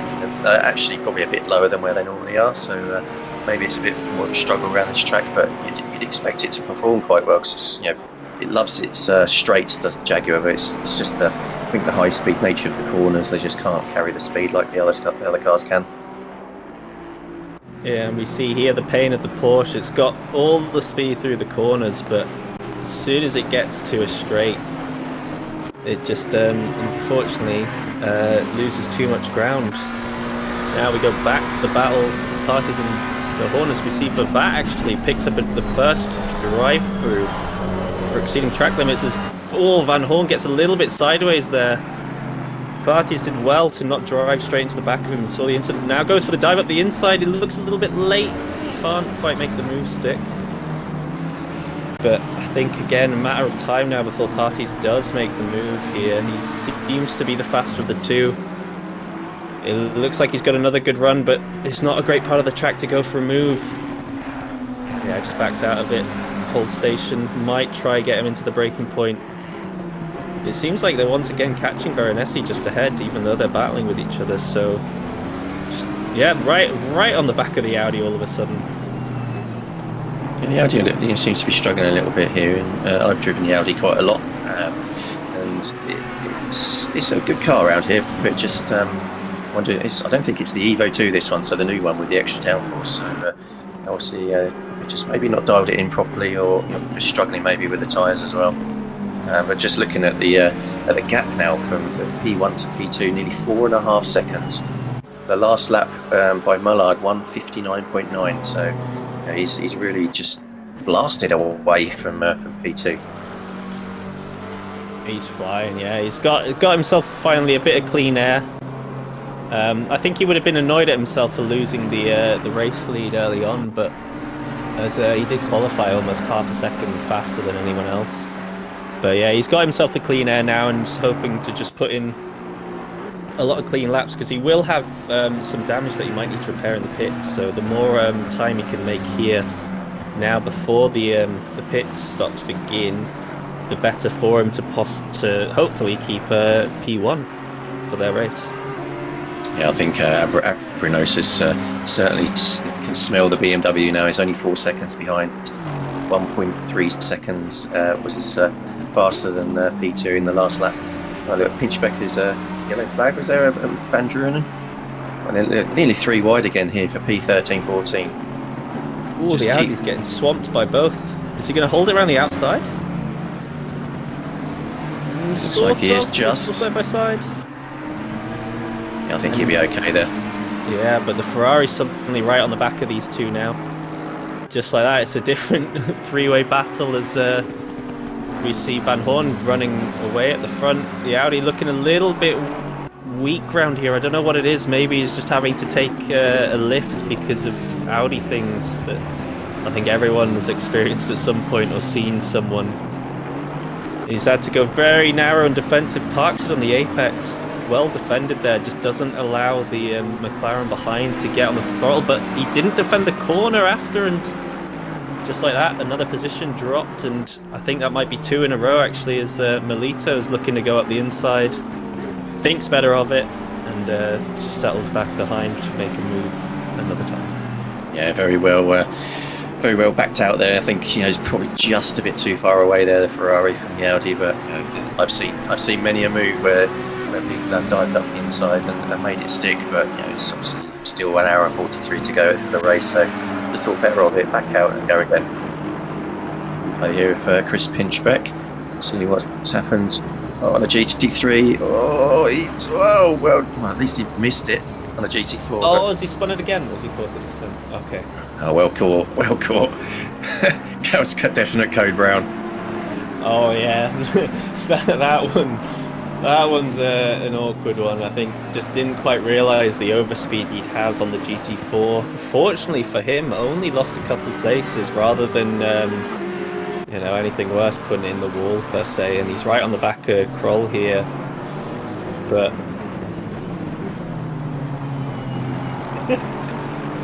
Yeah, he's got a broken shoulder. Mr. Proudly, he's saying it at the moment. So well done Pinchy for that. It's a good effort. Hopefully he's driving with 2 hands, not just one. Surely that would have hurt. I can't imagine. it's Gene, his mum behind the wheel. Go Gene, go Gene. Well, she's having a cracking race so far and a great catch from that. And here Abrinosa now only 1.5 seconds behind P2. Yeah, neither actually dropping really quickly. That gap's almost 10 seconds down the front, or probably is already over 10 seconds. I think he'll be ready for a pit stop soon, I'm sure. Maybe just got the setup a little bit wrong. Is a little bit too tough on the tyres, because that drop in pace is well, unless he's made a mistake, he just set a 2:03 on his last lap compared to a 2 minute from Mullard and a 2:01 from Mike. So possibly a little bit of GT4 traffic as well, as that is going to be quite common around here. They might have only had one car to have dealt with though, looking at where they are on the track now. So I'm not too sure really. It looks like there's definitely seems some place in the Aston towards the back end of the stint. He's just pulled out half a second after the first half of the lap, but as Pinchbeck's there, getting past the Lexus, I think was that a pass on Kroll? Yeah, he's just well done. taking the position back following the incident he had, and now we'll be trying to get right back onto Van Drunen once again. As here we are, Mike on the back of Nida. Nida going very defensive here, right across the nose, but Mike's going around the outside to then take the inside for the next corner. Yeah, he just hasn't got the move stick. Oh, and he's closed the door, parked it on the apex. Nida didn't quite expect it, caught too much curb on the inside, and that BMW is struggling right now, isn't it? Van Drunen's right on the back of him already, and another couple corners, he might just lose position as well. Yeah, he's definitely struggling with grip there. You could just see, even on the inside, he just did not have any grip. You know, McLaren just driving clean around the outside. Kroll's not giving up the fight here with Pinchbeck. He's trying to get back at him already. Oh, and yeah, we see Nida coming into the pits. He's had enough on that set of tyres. He's going in for the early pit stop. Yeah, he was losing. It is, yeah. I think for 50 minutes. I think it's pretty early. It's 45 minutes in, so yeah, that's a very early pit stop. So they're going for a different strategy now on the rest, which I think seems like the setup is forcing them to do. Is Vesta and Declare going side by side here. Nice respect shown in the first part of Maggots, and great move from Vesta, just sticking it up the inside, or the outside of the start of the corner, and then the inside after. That was a good move there, and actually in the GT4s there we've got De Keyser actually putting pressure on B1 in the GT4s. Huntman, sorry, only half a second back, and got Dominic Schenk there as well in P3. So it's a three-way battle for the lead. These guys have been quite close together since race start, so this is I think we had a bit of a gap form, but is there an issue with BMWs and tyres right now? Because this M4 might just suddenly be struggling. He'd pulled out a 2 or 3 second gap here in the GT4 for the lead, and next thing we know he's been pulled right back again, so maybe it's something with BMWs that they just cannot keep their tyres going after a 45-minute stint. I think the GT4s or BMWs always struggled a little bit with their tyres, and the Porsche was very much the opposite. So that's probably where we're seeing the delta difference there. But he's definitely got quite a bit of speed on the straight, the BMW. So Porsche might struggle a little bit if he can just keep him away from him through the apexes. And you see De Keyser there looking at trying to put the P1 guy off. Just making left field very tight there. So let's see if he can actually get a run on the BMW and get up the inside at Cops.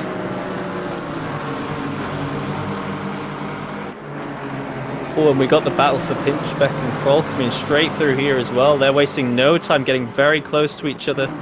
Kroll just shoving his way through, and almost here we see De Keyser getting pushed along through the first corner.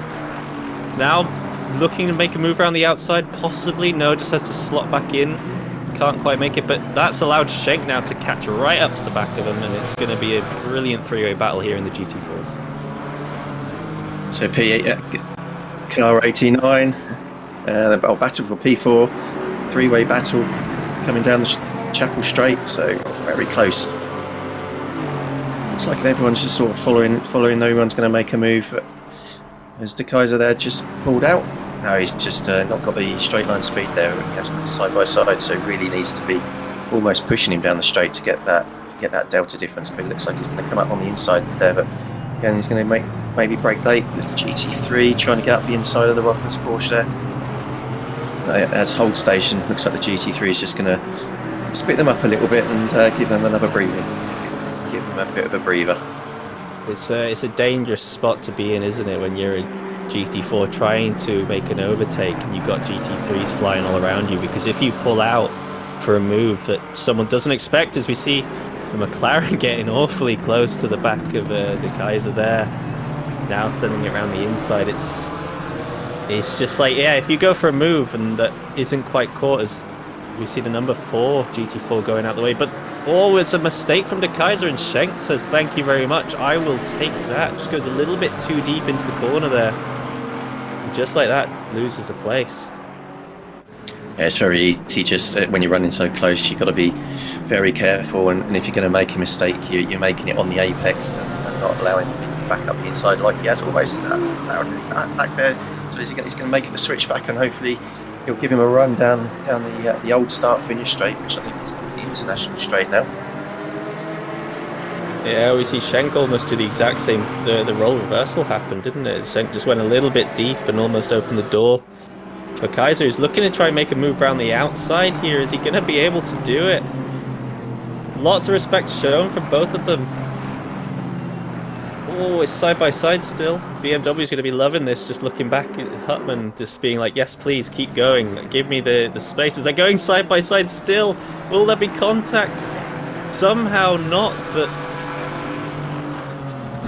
takes to the grass for a bit of evasive action, and then we see Schenk go very deep again, and battle for P2 as well going on. As we've got Mike and Van Drunen.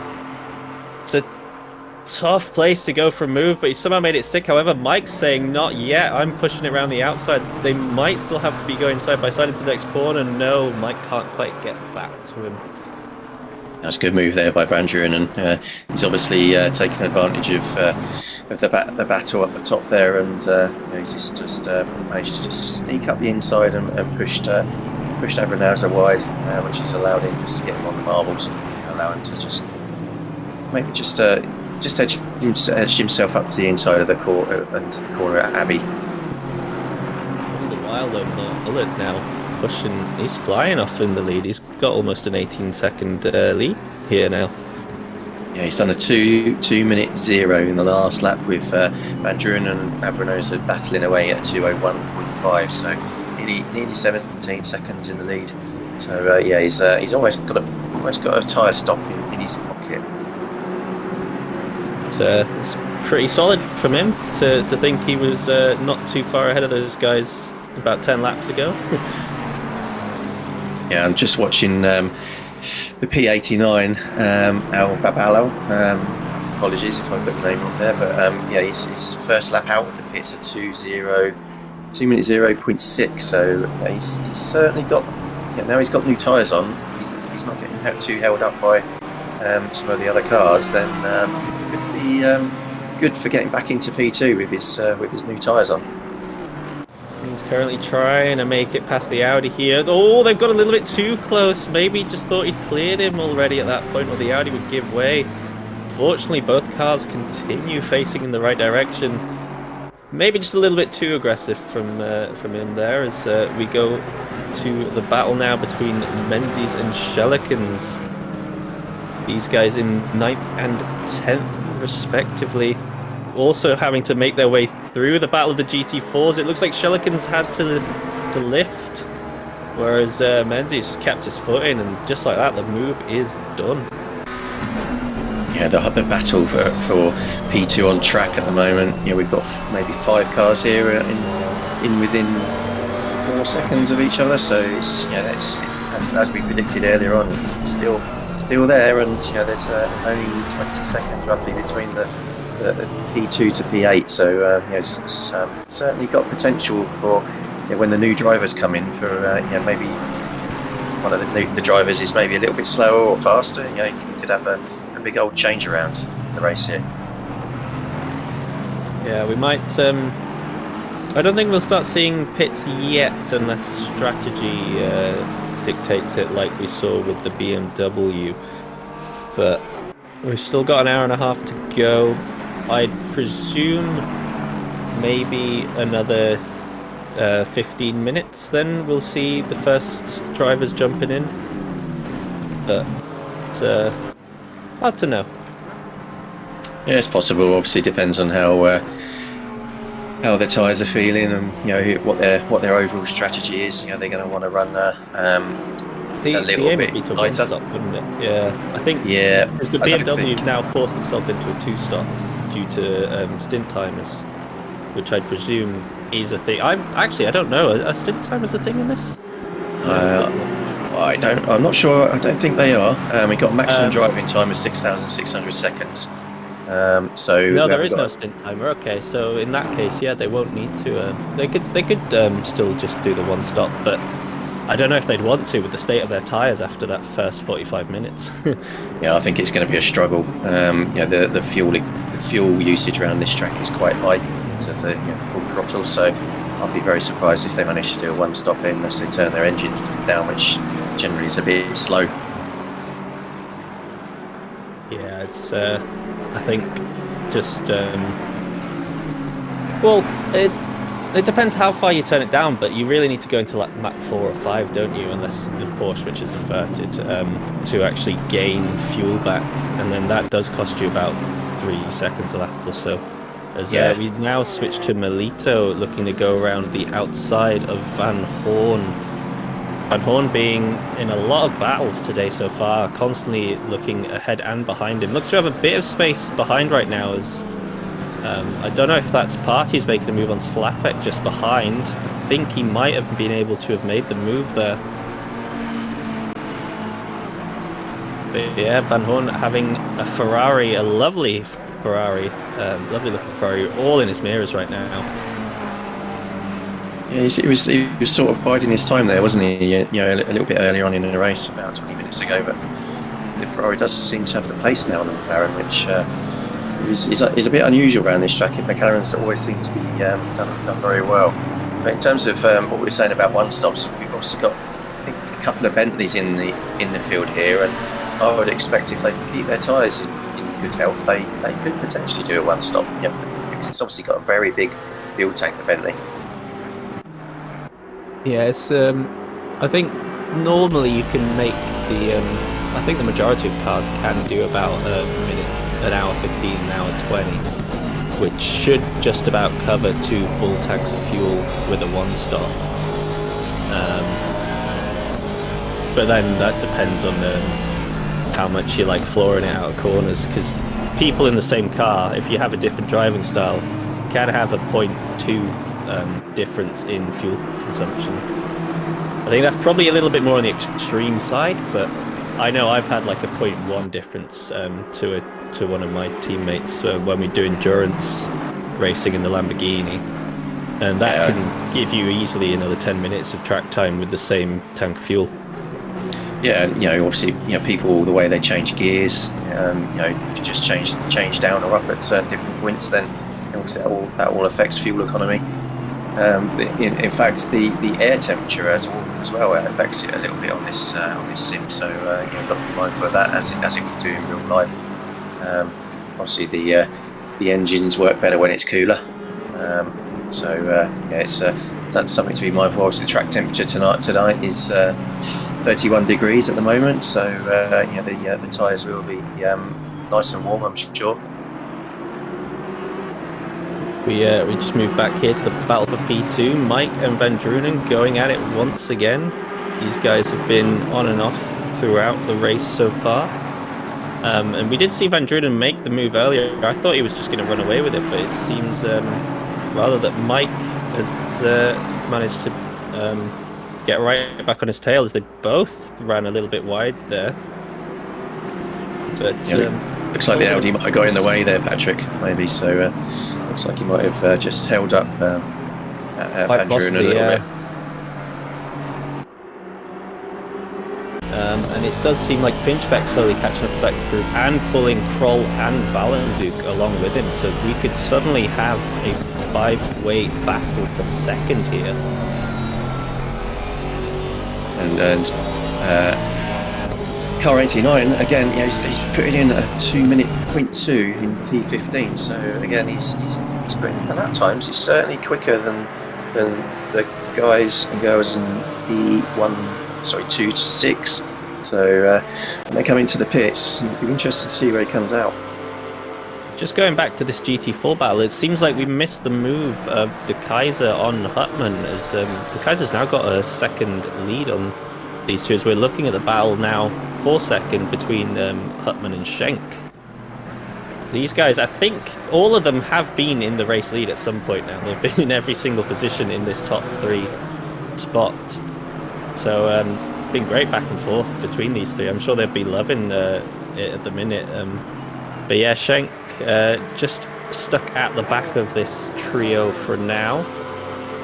Don't know if he'll quite have the run here on the BMW going in to Stowe, but we will see. It doesn't look like he's quite got up the outside. I mean, I think probably his move, if he can, to try and get up the outside and get him out of position, because the BMW doesn't look like it. Again, it's got the level of grip that the Porsche has at the moment. Yeah, well, I think we've seen these two Porsches going a little bit deep at times in corners, maybe just pushing the braking point a little bit too much. And that possibly has been the reason that they've struggled to get past Huttman for a while. But this GT3 is looking to have made Huttman go a little bit wild. Oh, the slight wobble under braking from Schenk. But he's trying to hold it up the inside. Now, can he get the switch back here, or is he going to try and take it all the way around the outside? They also have a GT3 to contend with, who's sending it up the inside here. And that's, unfortunately for Schenk, just going to push him a little bit wider on the corner than he would have liked. And so positions stay as they were. Yeah, it's a bit difficult up in that corner. You've really got to be able to do the switchback, because as the GT3 rear runs right and Huttman looks to take the inside line, and the GT3's like, no, you're not going there. Thank you very much. I'll have that place back, thank you. And as he does that, it allows Schenk back on his bumper. They've got to be thinking about when they're going to come in soon, I think, in that BMW, because it looks like they're losing too much time to P1 ahead. Do GT4s have the same fuel capacity as GT3s? Almost, yeah. So yeah, around 100, 110, some of them. So I think the Ginetta is one of the smallest along with the Alpine, but yeah, they obviously are much better on the fuel in terms of lap, but they don't obviously do as many laps in 2.5 hours. Yeah. So it's all relative. They probably will have to stop the same amount of time, to be honest. Oh, and there's a big battle going on now. We've got Mike Pinchbeck just behind with the back marker in between. Van Drunen just ahead of GT4 in the middle as well. Everything going on as we move now into Copse Corner to start the lap. It's a feisty battle going on for P2, and who is that back marker in the middle, that Audi? Is that Raimondi there? Or... I think it is, yeah. Yes, it is. Yeah, Raimondi in the 907. Yeah, he's stuck in a bit of an awkward spot in the middle, isn't he? Because he doesn't really want to just pull out the way, because he's got his own race to run, and I think he may have this. Is that Schneider right ahead that he may be battling? That now Schneider's let two of them through, but he's now realised, wait, I've got a car I'm battling here, and yeah, it's all getting a little bit out of hand now as we've got the two back markers battling each other, which has left Valanduk a move on Kroll at the back of this pack. And it looks like Valanduk's just going to get it done, as Pinchbeck is really struggling to get through, and Kroll runs very wide. Now 3 wide, they've made contact with the back marker. He's kept his foot in while on the grass. Schneider does the right thing, just backing out of that, but that was very clumsy. Yeah, I think there was plenty of opportunity on the run up to Maggots for the Audi there to probably just back out and let the cars through and carry on. Obviously back markers can be instrumental in the race result sometimes, but looks like at least everyone made it through fairly unscathed there. But obviously just regrouped, still got an hour and 20 to go, so no harm done. I think, yeah, for Raimondi, it's a little bit rude of him to use the blue flags to his advantage, because he was very much holding up the trio behind him who were trying to latch onto this group, this battle we're seeing right now, the Abrenhoser and Pinchbeck for third. As we now move back to the GT4s, as even though Huttman and Schenk are battling, de Kaiser's not been able to pull away from these guys and actually looks to be being reeled back in. Yeah, it looks like ebb and flow. It looks 0.3 of a second roughly between them on the last lap. As Schenk looks to go up the outside into club, but there's no going there unless you get a poor entry by the car in front.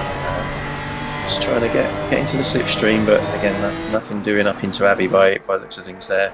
And like you say, De Keyser's not pulling away. In fact, Hutman and Schenk are only 0.5 behind him now, so he's lost about 1 second there. So it didn't look like there was anything around him that was causing any issues with the leader coming up behind them now. So we've got Abranoza and Van Drunen still battling out for P2, only 0.2 of a second between them.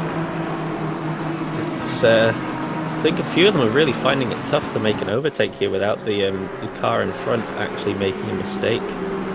It's just the high-speed corners I don't think are very beneficial for pushing and driving side by side, because it compromises both of you so much to any other car in the field that you may be keeping your eyes on for a later stage in the race. But Mike looks to have a good run here, maybe just a little bit loose in the rear. Looked like his car wasn't quite too happy as he put his foot down and lost that advantage.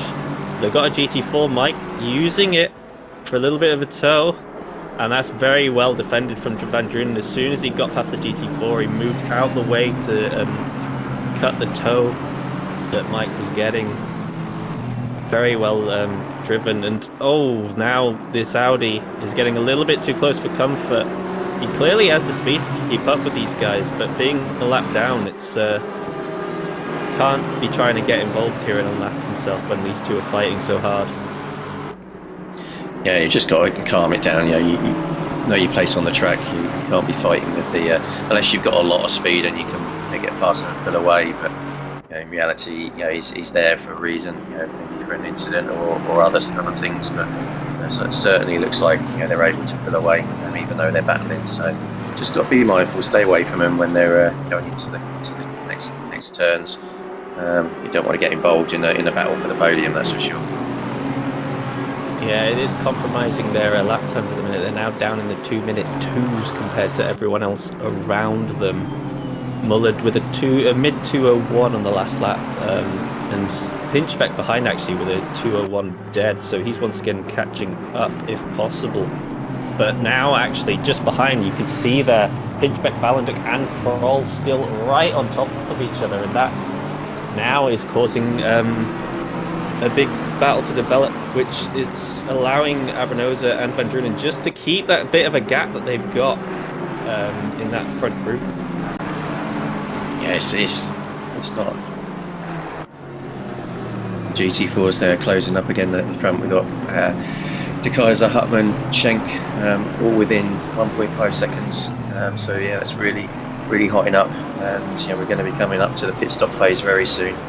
Abranoza, Pinchbeck and Valenduc, Kroll all within 3 seconds of each other. So very heavy. You can see the cars for the Audi. It still looks like he's trying to get past the podium cars at the moment. It just I think he's just going to be causing too much problem. At least looks like Chris Pinchbeck is going to maybe force him to back off again with the blue flags with the Mercedes there, the GT4 Mercedes, just getting out of the way and going into the pits quite rightly at this time. So off for the first pit stop, I think, at the GT4s. I wonder if the Audi is pitted, which is why it's ended up in this position, because I feel like if you hadn't at this point, you definitely want to take your pit now and just get out and get some fresh air, because all this is doing is holding them up, as Kroll is all over the back of Valenduc here. I think Valenduc went a little bit wide through Kopp's corner. As we see, I think Pinchbeck just getting a little bit of a rest from the battle behind, but this trio is just ebbing and flowing as it happens. And I think as well, have we seen a pit from one of the leaders? So the BMW's good on, isn't he? Van Drunen, Van Drunen's in the pit. Yeah. And you called it right. The Audi has been in the pits. Looks like you've stayed stationary for 37 seconds there.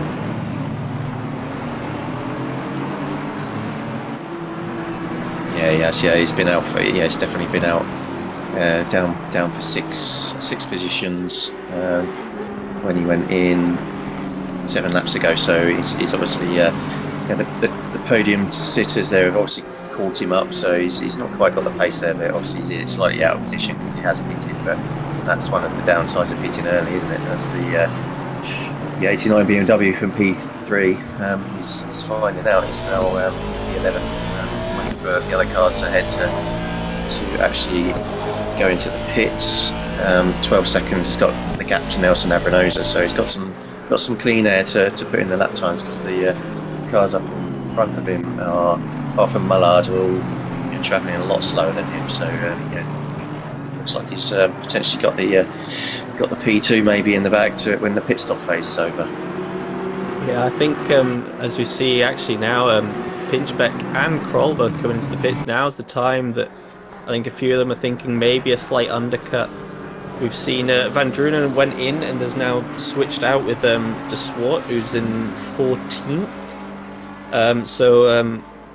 Babalal, apologies again. He's, I think it'll be interesting to see once Mullard decides to pit where those two sit with each other, as he was our second place driver prior to their pit, which was very out of sync to everyone else, but they're technically in first for all the pitted cars, and I think they might be coming onto the back of Nelson at some point soon, as we now move back to the GT4s. Huttman, De Kaiser and Schenk getting involved with the battle we were just looking at of 3rd, 4th and 5th in the GT3s, just having them go past. Still no change here. I think the gaps have just widened slightly, as maybe they're looking at trying to set up pit strategies, or just because of the GT3s going through, as Huttman now looks to be closing in on Kaiser, and Schenk's possibly dropped off just a little bit.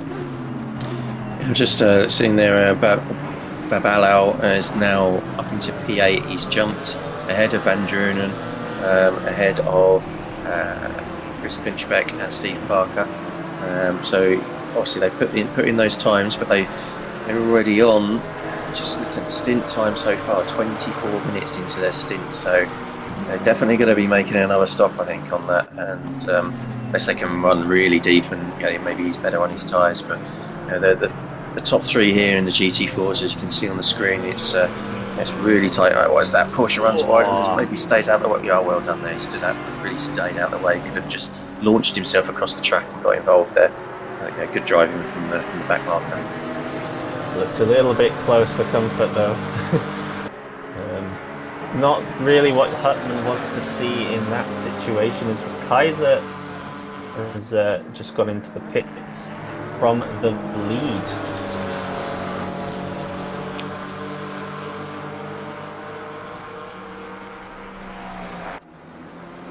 Let's have a look on the YouTube channel and say hello to some of the people messaging us.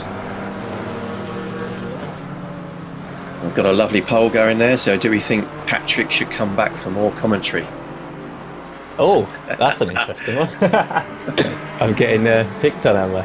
Let's get the votes in, guys and girls. I've got to vote yes for myself, haven't I? I'm not signed in as myself, so I can't vote because it will skew the vote. Yeah, good driving out there. Welcome everybody. Good evening to all of you. There you see Lulu B, Gene Pinchbeck, Stephen Hoffman, Arvidsson. Who else we got watching at the moment? Alex Crawford. He's done well in a couple of the last races that we've been running. Milan Duma. Good evening. Oh, we've got to have more than one vote on there. It's 100% so far. I appreciate it, Lulu, but don't worry, my racing's still going to be coming first. So you've still got a teammate there. Don't worry about it. We got there. We got Schenk really putting the pressure on Huttman. I've got to stop watching the YouTube stream and actually watching the Discord one. Yeah, well, they've just had to deal with the Jaguar coming through, but still quite close. And following the pit for De Kaiser, Patrick Vance is now in the car, and he's dropped down 6 seconds so behind Vestkamp. So I wonder if any of these two will be looking to jump in the pits. We will have to keep an eye on that. Abranosa and Valenduk in the pits Oh, now. yeah, we've got Schenk just coming in. So Hutman's the only one now left out of that front three. So will Vance be able to jump them with a little bit of an undercut? I mean, he did have the lead, but only just by about a second, didn't he? So we'll have to see if the pit's gone well or not, as that got a little bit close for comfort with the Boatley. Just caught, I think he caught a little bit too much curve and forced him to understeer slightly, but good driving from both of them to avoid the contact. I think that was also one of the Abranosas just coming out the pits there as well in the GT3, and Valenduk too going past. So let's see. There's a lot happening now with the pits looking to be in full swing, so there could be a lot of jumbling around on the standings as drivers now find themselves coming back out to finish the race, possibly needing to make some more overtakes, maybe jump in a couple. We see now Patrick coming across the start-finish line, just as Schenk's coming out. I think Schenk's got him, but Schenk's actually managed to jump him in the pits, so maybe a little bit of damage or just a slow stop that Vance had repaired, but that's quite the gap actually. About 4 seconds, I'd say. Yeah, he's done really well there. So that could be just missing your pit box, and your pit crew have had to move you back, or you've not been able to stop your engine quick enough, or you've got an auto start on, which sometimes turns the engine back off or back on when you've tried to turn it on. So all sorts of things can cause those little mishaps, as we find in real life with a sticky tyre or the car stalling or something. Something that is not to plan. So that's why these guys do tend to practice a lot the pit stops and just making sure you hit your marks. But Al Babalau is 13 seconds ahead of this Chris Vickers now in P4. So he's obviously he's put in some pretty steady times in his stint. But I'm just really intrigued to see how long he can make those tyres last. But at the moment, I'm just on board with him, and it's looking like he's got the grip at the moment. But as we can, Hutman's gone into the pits as well from the lead, the GT4s. So let's see if he can get a quick stop and maybe get ahead of is it Verkman who's in the lead now in car 11? Seems so. Yes, technically he is in theoretical P1, but looks like Patrick's got his tyres up to temperature just so much quicker. I think that's actually, that's something that I forgot to mention. The outlap from all GT4s are going to be slower because they do not have their tyres kept in the blankets. So warm-up takes a couple laps, and I think that is probably actually just the difference there is overcuts can be more powerful for position. This Hutman's just about to come out of the pits there, but I'm not sure he's quite ahead. You can see the two cars. Yeah, you see. So it looks like he's taken the same amount of time as possibly Patrick once did there in the pit stop phase. So good from Verkman and his teammates. So game on now for the rest of the next hour and 7 minutes. I'm sure he'll catch up to these two in no time, especially if they're battling. This three-way battle is going to be going to the line. You'd hope. As we also have Mullard has gone into the pits, and I think he's now leaving for his teammate to take over. So whether they keep track position on Balaba, yes, they have. They've stayed ahead by a considerable margin still, I believe. So comfortably still in P1 with the massive gap that Mullard accrued for his team in that first stint. Yeah, they've really made it count as soon as they got past. They've just stretched their legs and maximised their free air. 17 seconds ahead of P2 at the moment. So it's theirs to lose at the moment.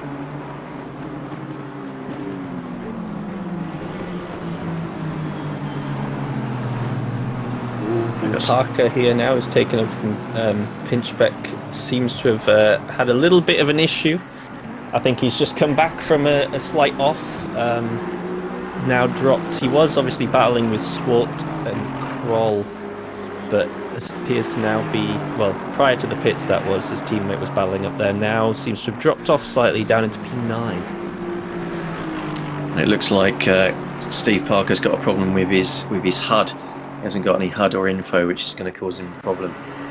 Chris Pinchbeck's asking if anyone's got any ideas. I'm pretty sure if he just cycles through F1 or F2, it might bring his HUD back up. I think it's F2.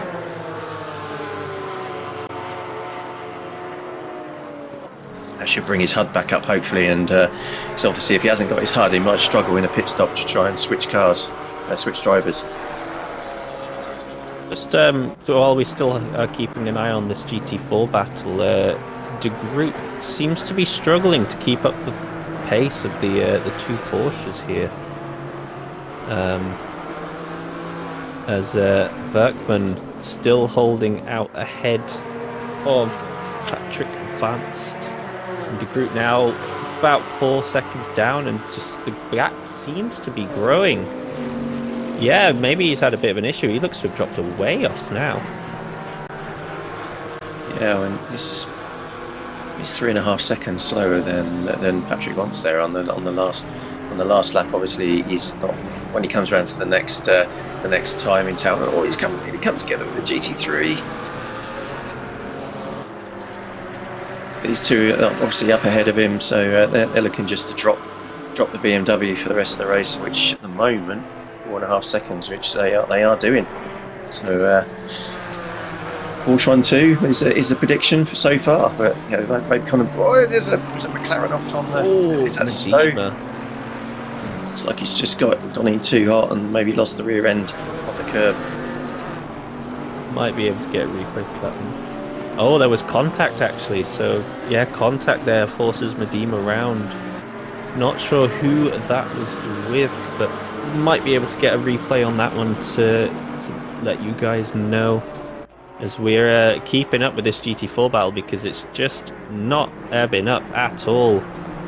It does seem like Vanks has just that little bit more speed, but not enough to make a move. But he really closes up on the corners here, doesn't he? He does. There's a replay of the incident with the McLaren there, so looks like that's a GT3 there as well. So he's taken the inside line. Oh, that's unlucky, really. But yeah, the McLaren on the outside, was that Mullard actually? But Mullard's car on the outside there. I don't believe so. Adrian 77 is quite a fair way off in the lead right now. So it was with number 19 James Green actually, that incident. I think just possibly a lack of awareness following going a little bit too deep. It's unfortunate for both drivers, really. Well, I mean, Green ended up all right, but Medema unfortunately was the one who ended up being spun around from the collision. But it seemed just minimal damage, and hopefully he can go on and try and recover a little bit of that time lost. Yeah. Looks like we got a couple of people in the interview waiting room, so let's bring Ben Mullard and Mick Schellekens into the shed. We'll just bring them in now. Hello, Ben. How's it going? Hello. Yeah, good. Thank you. How did you find your first stint? It was a little stressful at the start. BMW got past me into the first lap. I wasn't really expecting him to make the move down into Stowe, but he made a really good move, to be fair to him. And then I could tell he was using his tyres more than me. I thought he would probably struggle towards the end of the stint, so I just tried to manage my pace. And I kind of got quicker and quicker throughout the stint, really, compared to him, and managed to make a move back on him. So yeah, it was good overall. Yeah, you seem to have pulled out quite a substantial gap once you had managed to make the overtake happen, but up until then it did seem like you may have been a little bit stuck, and the guys behind in third and fourth very much were closing that gap down. I think it got to about 2 or 3 seconds at some point. Yeah, I was a bit wary. I was trying my best to get past the BMW, but not like create an instant, obviously, or anything. So, and he was defending really well. So, whilst I was kind of similar pace, but perhaps a little bit faster, I was going down to a slower engine map to try and preserve a little bit more fuel to make it a bit easier for my teammate. Yeah, sorry, we just had a big collision just behind Adrian, the leader here. The green, I think, caught up in something. Sorry, but yeah, you had a brilliant stint, and I think you've set it up for Adrian perfectly fine. He's got a nice gap on Babalal, who was the BMW you were fighting with. And yeah, I think they're on a 2-stop strategy. Yeah, you'd think that they must be, because I don't know how they'd managed to get their fuel to last for another hour still, because they pitted about 40 minutes in. Did seem like they were just way too tough on the tyres. Yeah, I could tell they were pushing really hard. Yeah, you're looking very good here for a race win. Fingers crossed for you, and touch wood that no issues come your way. Thank you. Cheers. And over to Mick. Mick, got your teammate James Mead running in P11 at the moment. So how was your first stint? James did the classic. Here you have the car in a high position. Have fun on me. So I mean, I started 6th, but there was some touching at the start. Not that much, but I mean, at the start everybody drives past you if you get into a slight spin. So I had to hang behind a train of cars for a while, and eventually they either went out of track or breezed past forward. I could hang around P9, P10 for a good while of the race before handing the car over. So now let's see how he does. He's quite quicker than me, so he wanted the final stint. Good. As we see, Patrick once making his way past Dennis Workman there into P1 for the GT4s. That was an excellent move into Vale there, I think it was. So he's got his nose ahead. Looks like he might have the pace on Workman there, but he's run a little bit wide. Oh, beg your pardon. He's been ahead, so they're still battling. So apologies for that. I didn't quite notice. But the GT3s there, getting in amongst it. It's still battling away. So Mick, back to you. So how's the tyres been for you? Because obviously we've seen some of the cars struggling a little bit. Certainly the car that's in P2 at the minute is certainly struggling towards about 40 minutes, and forced them into 2-stop. I mean, the tires on the I think the first 30 minutes was okay, but after that I could feel like I was doing 2-minute ones, and after like an hour it was 2-minute 2s and 3s, because the tires on the Porsche drop off quite bad. So it's getting understeer everywhere. So yeah, you definitely feel the tires are going here, and fuel staving with it doesn't help because you need to go long in these races. So 80 to 90 minutes on one set of tires, definitely stretching it. So you're confident you're going to make it to the end without having to make another pit stop? If obviously fuel's going to be okay, but it's just whether the tyres are going to last you. If James doesn't make any spins or lockups too much, and the tires last, we should make it. We fuel saved for the first stint for me, and he is still fuel saving right now until we're sure that we can run the high map until the end. But calculations say barely. Oh, okay. Well, where is it you're aiming? Where's your goal here in this race? What's the position you're sort of reaching towards right now, based on where you are in 11th currently? I think top 10 was usually the place we tried to end up, so I definitely think that's possible. But I think James wants to be P1, but Ben is a bit too fast for us on this track, so I don't think we can make that. Yeah, top 10 should be a good position for us, and we would be very happy with that. All right, well, great driving so far, and best of luck with your goal. Yeah, thank you. Oh, we've just seen a very wide moment from Berkman there, coming around the final corner. Thanks, just right up on him. I don't know what happened. Just looked like the car slipped out on him under braking on that one. Well, it definitely looks like they've swapped positions again. So he's obviously once was ahead. Looks like he's got back in, and there was a replay of Tumigard. That's where the car got basically steered. Yeah. That's not how we like to see overtakes on SSRO, that's for sure. But these things happen. You miss your braking point, you get on the marbles, and it's it's not great, but yeah, it would help. You'd think that, especially where it was an obvious one like that, they would maybe let the guy take the pace back if he'd carried on. But I'm not sure if he's even still in the running. So just double check to see. He is still running. So down into P21. So those were the two that had a collision in Stowe as well. So that's those two have had a couple coming together now. I expect that they're probably both going to be ending up going to the stewards room after the race to try and sort that one out, because possible malicious intent. I don't want to go there and point it. Maybe just as simple as a missed braking zone and a bit of anger, but you never know. It didn't look bad, to say the least. It looked like it was just a missed braking point.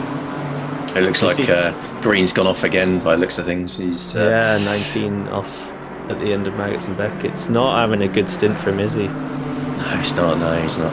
And talking of good stints, we have sim racing god, Mr. Chris Hill, in the interview room. Sim racing god. Take the compliment. It's not a compliment. I know. Yeah, exactly. Yeah, that's my teammate. Steve, will you stop putting stuff on the screen about me?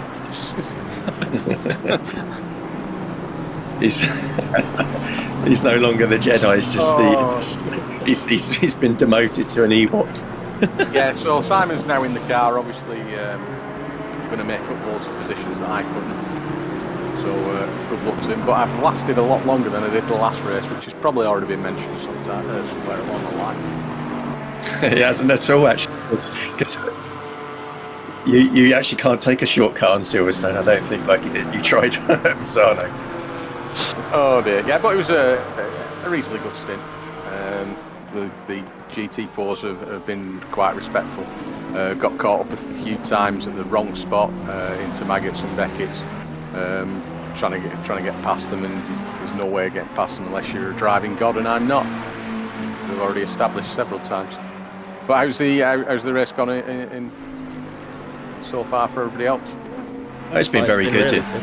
Yeah, really good. There's been especially battles to P2 to P6. They've been very close. It's calmed down a little bit now after the pit stop phase. Obviously, almost everybody puts their quick drivers in at the start. Ones that are going to be safe, depending on where they start. But yeah, it's quieting down a little bit. There's a few bits going down the field. The GT4 especially really hot at the moment in terms of Berkman and Wants. They're very close. De Groot's backed off with who was with Hutman. There was a fight for podium finishing. But yeah, he's dropped off a bit. So at the moment it's two Porsches that are really battling out for the win. And can you tell me what happened to the guy that's in second place? He pit really early. Yeah, I think they just burnt the tyres out. I don't really know what happened. They took the lead, managed to get a couple second gap up ahead, and then next thing you know, they're pulling out high 201s. Muller was on his back, and then he just kept dropping through the field. So I think just did something wrong with the tyres, because Babalal's been out on track for about the same amount of time now, and still seems to be putting in the good laps. So not really too sure what had gone on there. Maybe big pressure loss, or just some calculation error on the pressures, possibly. Yeah, and I came across not this particular battle, but these have been close all race long. The 777 and the 111 car. Yeah, De Groot's teammate was Mr. Hutman. Yeah, he was right in the thick of this. Those three was switching positions throughout the race, but seems like unfortunately De Groot just hasn't got the speed that the other two do. Obviously, Patrick's used to being in the podium finishes. He finished P3, I think he was in the GT4 season that we're running at the moment. So around Silverstone, so he's had lots of practice around here. So he should be able to battle all the way through, because he was with Matt Richards for almost the entire race last time out. So he's not going to back off Berkman, that's for sure. No, that was an exceedingly good race, as Mr. Kipton would say. looks like Mr. Parker, Chris Pinchbeck's teammate, is still struggling with his HUD. He's managing to drive, thankfully, but he might be doing well. If he's going to stop again, he might be doing a second stint. But I suspect he should be okay to finish to the end if he maybe changes his map. Hopefully, he's got a button mapped for it, so he can just cycle through. Wonder if he's just not in. He's actually not tabbed into the window. I did that once, and it caused me a lot of frustration for the 12-hour charity event. That I kept trying to flick through. I had a menu stuck up on my screen and it wouldn't go away, and it was simply just I hadn't been tabbed into the window. Or mention it on the YouTube channel, on the YouTube chat. Yeah, I think Lulu's just done that. So. There's no bad time to save you try to turn it off and back on again. Yeah, when he's driving. Hey. Oh no, I think that one's a deliberate dig to my teammates' brakes, isn't it? And throttle that didn't work for 2 laps in that race. No. No? Oh, no, I wouldn't do things like that. I'm a good boy. I haven't got that type of memory, Patrick. Oh, clearly not. Right, I'm going to get back to Simon. Enjoy the rest of the race, guys, and we may both join you at the end of the session. Yeah, good luck. Cheers. Best of luck in the race. Thank you very much. Bye-bye. So what we got going on now then? So it's still obviously the battle for P1 and 2 in GT4 looks like it's by far the closest battle on track at the moment. The times between P1 and P2, 16 seconds, so that's pretty much held as it was. So it doesn't look like BMW's going to have the pace, although they are way into their stint now, aren't they? They've nearly done 50 minutes, so it's going to be a struggle if they want to try and get to the end. I don't know if they would have had enough fuel to make it to the end when they pitted. So they're definitely committed to that two-stop strategy, but they will be quick at the end. Just have a quick check. Car 21, yellow flag on the straight. What was happening there? They're now moving again, but that must have been contact, because that's a very odd spot to have a stationary car. Right in the middle of Wellington Straight now. Yeah, it's a bit of a strange one. Just maybe we can get a quick switch to car 21 and see what's happening. We've got the James Mead there and Tori battling out for P10, yeah. P11. So he's just ahead actually. Parker, yeah. So Parker's maybe struggling without a HUD.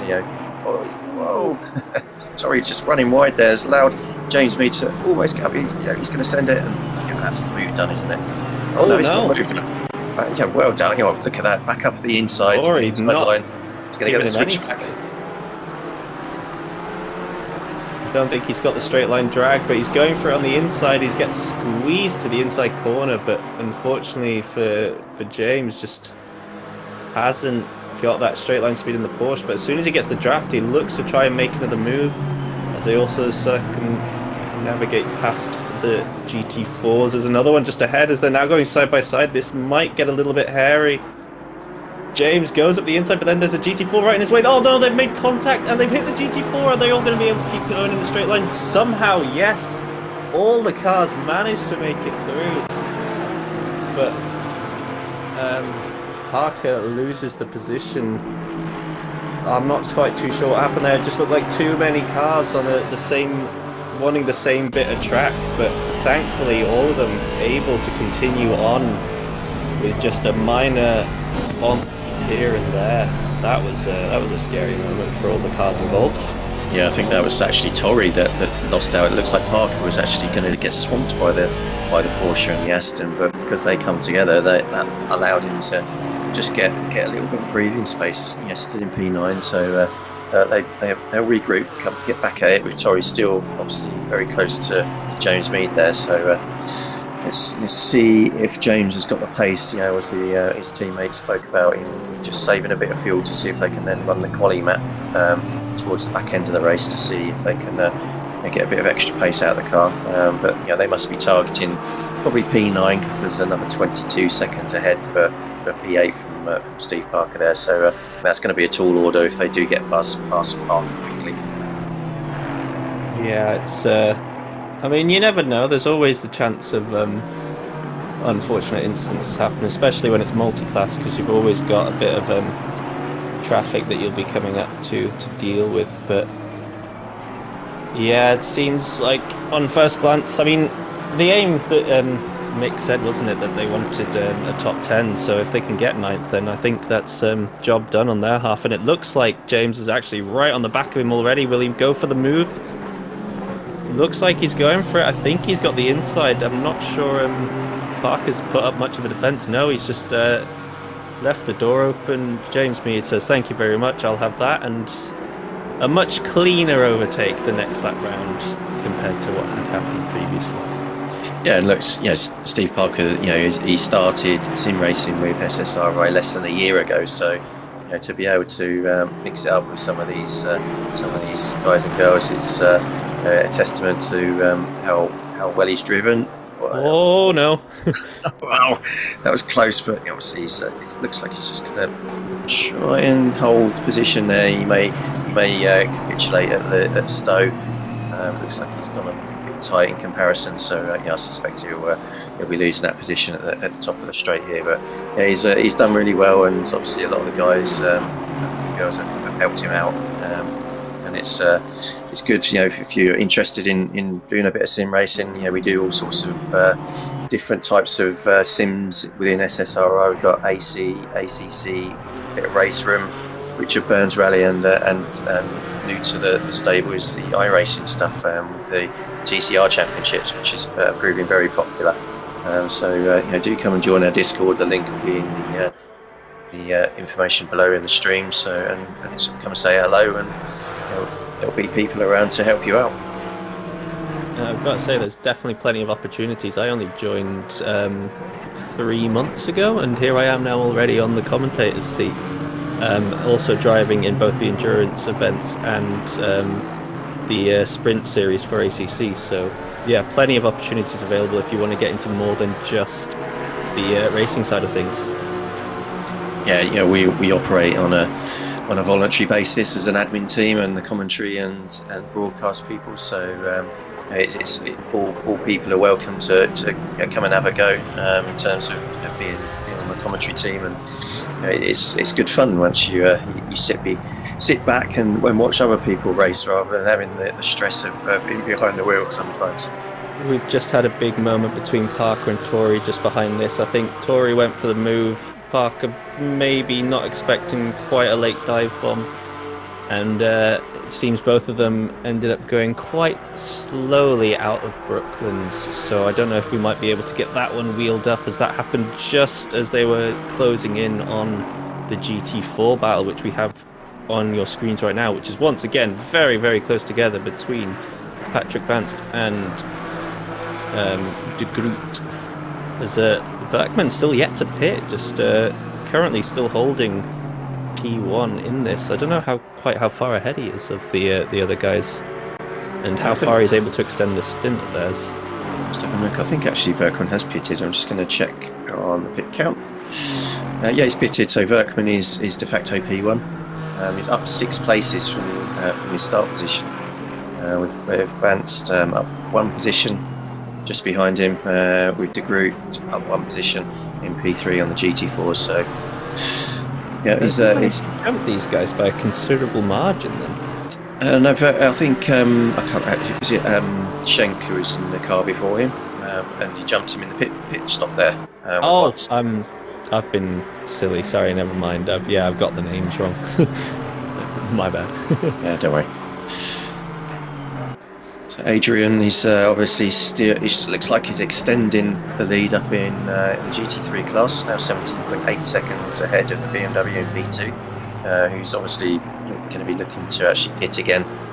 Chris Vickers in the Aston Martin in 3rd at the moment, 7.8 seconds behind P2, so he's going to be likely adopting the 2nd position on the podium step, and De Swart in the 2nd BMW car 69, a further 12.5 seconds behind. So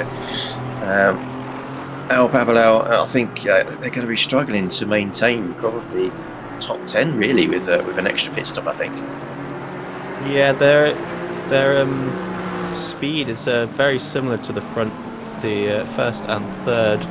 And yeah, to be fair, if you look all the way back down to about 10th place, everyone 9th and above is running similar or quicker lap times. I mean, if you look at James Mead and Van Kooten in 9th and 7th respectively, those guys hitting 2 minutes point threes so far, which is a very solid time currently in like the mid-stint of your race. So they might even be able to jump the BMW and just stay ahead, even if the BMW comes out with some fresher tyres. Because yeah, it's the amount of time you lose in a pit stop is a pretty sad thing if you're forced to stop, which they've unfortunately had to with what happened to their tyres in that first stint. Yeah, I mean, James Mead certainly looks like he's turned the engine map up.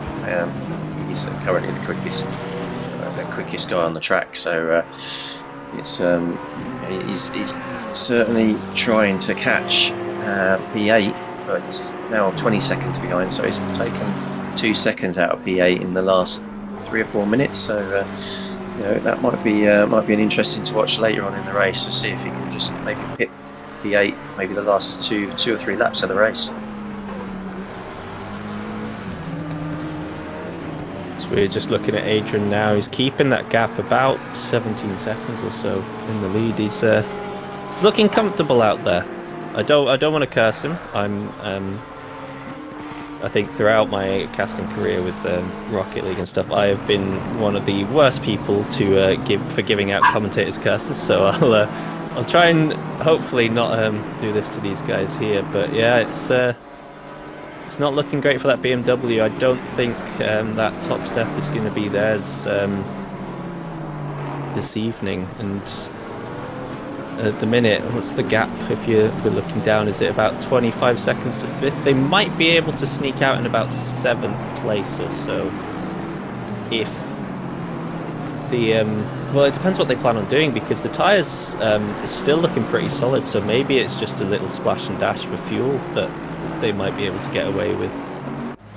Yeah, I think if it's just a splash and dash, it'll probably be about 35 seconds, I think. So yeah, that's going to be a lot better. It might be better that they do just do that and see how they can get on with the tyres, because obviously the lower fuel loads they've got now is obviously stressing the tyres less, and it does definitely look like the car is behaving better now in this stint. I think I'd expect them to think about coming in maybe in the next 10 minutes or so as well. I think they've been going for about an hour 10 now on their current, at least an hour 10, maybe even an hour 20 on the current set. So clearly I think they've done a little bit of fuel saving early on in the stint, try and push themselves a little further, but it won't be too much sooner until we do see them have to make that second pit stop. Yeah, it seems like they've been out for a long time, but it's only just gone over the hour, their stint. So they've got a little bit of time left, I think, as long as the tyres are working. So they can make another maybe 10-15 minutes before they pit. That gives them 22 minutes of the race to do with hope if they take tyres, a very quick car. But I don't think they'll make up the time if they take tyres. That's the downside of obviously taking tyres.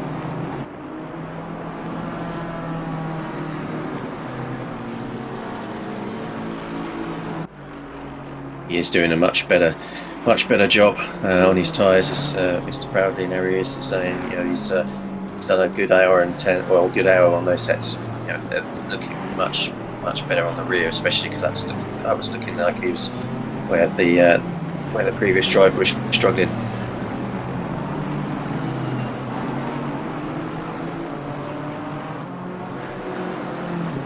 Just looking back down the track, down the timing tower, starting to see some battles there. P7 and P6 very close.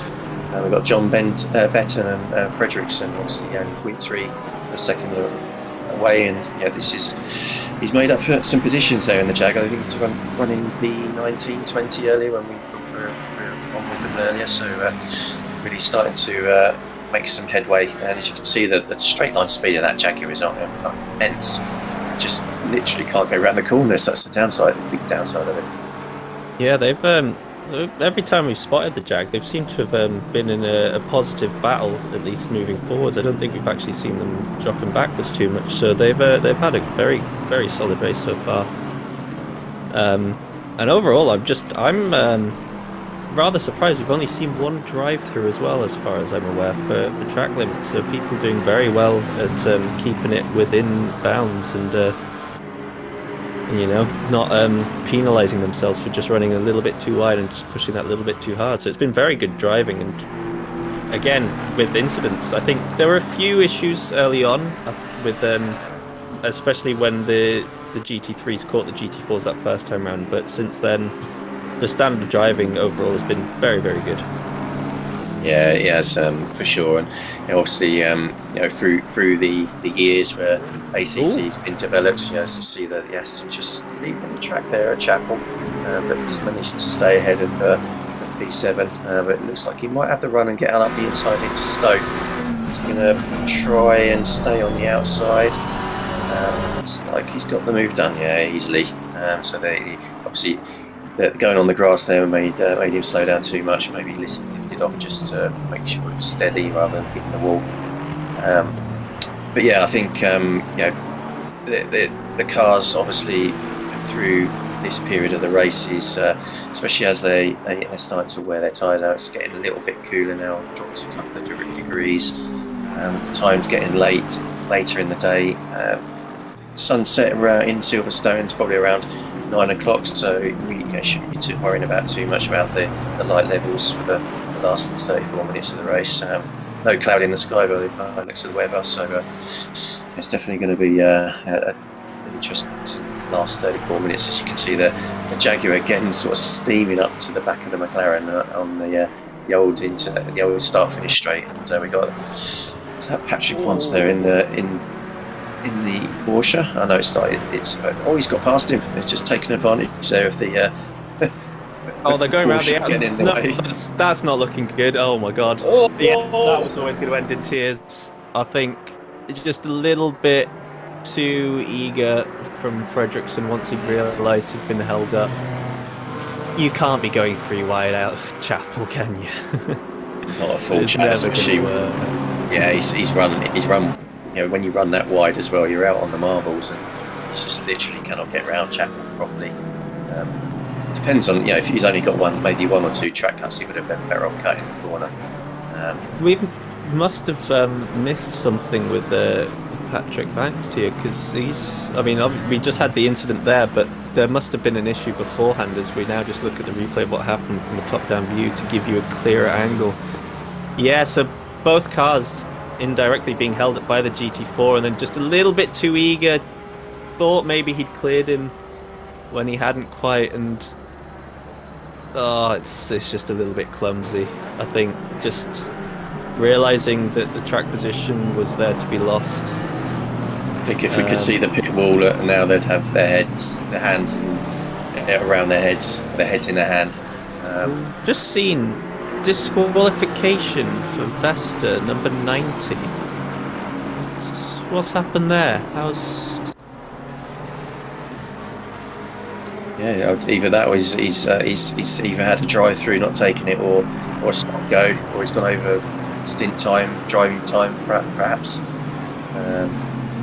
So yeah, that could be a reason. The sim's pretty good at recording all the things in terms of what's needed in terms of driving time and stuff like that. So I'm just going to do a quick calculation. So I think if he'd gone over 110 minutes. He'd done the pit, but he just came back out himself. Yeah, so maybe his teammate wasn't around. He was just driving for a bit of fun. Yeah, maybe. But unfortunately for him, that means race is done and dusted, because he was running in a pretty good P7, but you do need a teammate in these events.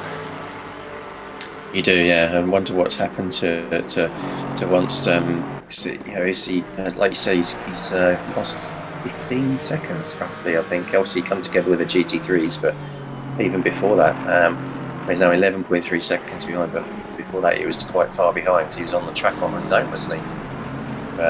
Maybe his maybe his teammate can enlighten us in the YouTube chat as to what's happened. So just an update on Class Vesta's disqualification. His teammate's VR has died, so he had to drive alone. And then, yeah, just went over the max stint timer, so there's confirmation of that for you. As we see, he's been changed to a drive-through and been allowed to come back out, so bit of remorse shown from the stewards. There's a very kind race director in there somewhere. Yeah, this series is, as you know, Patrick driving in the endurance series. That's our premier endurance series. This one is is much more light-hearted, a bit of fun. Still close, competitive racing, but a little bit more fun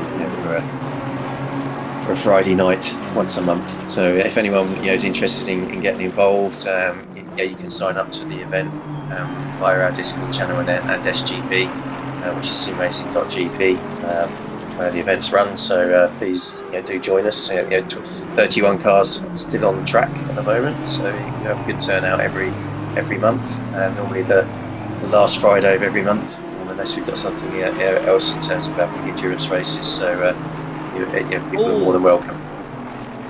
Drive-through for P2, Chris Vickers. That is quite a hit. As we've actually just we must have missed it, but Babalal had pitted and Nida's now in the car in P8. So it's actually coming back to the BMW that had to pit early, because drive-through for P2, that could help them move up a few more places if they've got the speed and the tyres at the end of the race. Yeah, just having a look at the information, it looks like they were stopped for 37 seconds, so that says to me they've definitely taken tyres, so they're going to be quick. But obviously Nida is, if he runs the same as he did his first stint, he's going to be running those tyres hard. Well, it's getting close and dicey between Medema and Van Cleef. That looked like a double move from Medema on the defence, and we've got Pike right behind them here as well. It's close racing, not the friendliest of defending either, and looks like the Bentley's having a little look at the inside. Not really the place to go for a move, because you're just compromising your line, but just ahead, a mistake from Medema, just drove straight off the track. Not too sure what had happened there. There's a lot going on in this battle here for P15. Yeah, there's definitely definitely some niggling going on, and Simon's his last sector 3 was his fastest, so he's certainly putting in the pace, and so I think he's definitely closed the gap on Van Cleef. Whether it's because him battling with Medema has allowed him to do that, but he's certainly been steady. His last lap was nearly a second quicker than Medema. Obviously that might have been because he went off on the grass, but certainly putting the pressure on there, and Chris will be willing him on, passing some of his Jedi skills to him. Yeah, and this battle looks to be hotting up, and I think we've got to keep an eye out now for the battle at P7. Nida only 3 seconds off me. That one could get a little bit interesting, as Van Cleef looks to have gone a bit wide. I don't know if maybe just Pike taking a much tighter line, but he's looking very aggressive and very speedy in that Bentley right now. Probably the fastest of the 3 in this group, but unfortunately for him, he's on the wrong side of it. Has to make a couple overtakes here to keep moving on up. Chris Vickers has been in the pits to serve his drive-through by the looks of things, so he's now back out to P4 with 1.9 seconds to Kroll in third, so he's going to be trying to hunt down the podium spot. I think we've just seen 59.8 from Nida on the last lap, as well as Pike does look to have made the move stick now, but Van Cleef's not giving it up easily. He's on the outside. doesn't mean the end of the world if he can hold it around the outside here. Pikes, he's braked early, I think. Van Cleef's got him back. Yeah, great move around the outside, holding position. All the while, Medima's saying, thank you, let me get out of here. Finds a little bit of respite from these two battling behind, but I think that's only going to be temporary. Yeah, it looks like he's got the pace there, just he just needs to be able to hold it and stay ahead. So he's just maybe just hoping that the two ahead are gonna have a little bit of coming together, which is obviously possible, and capitalise. Just laying in waiting.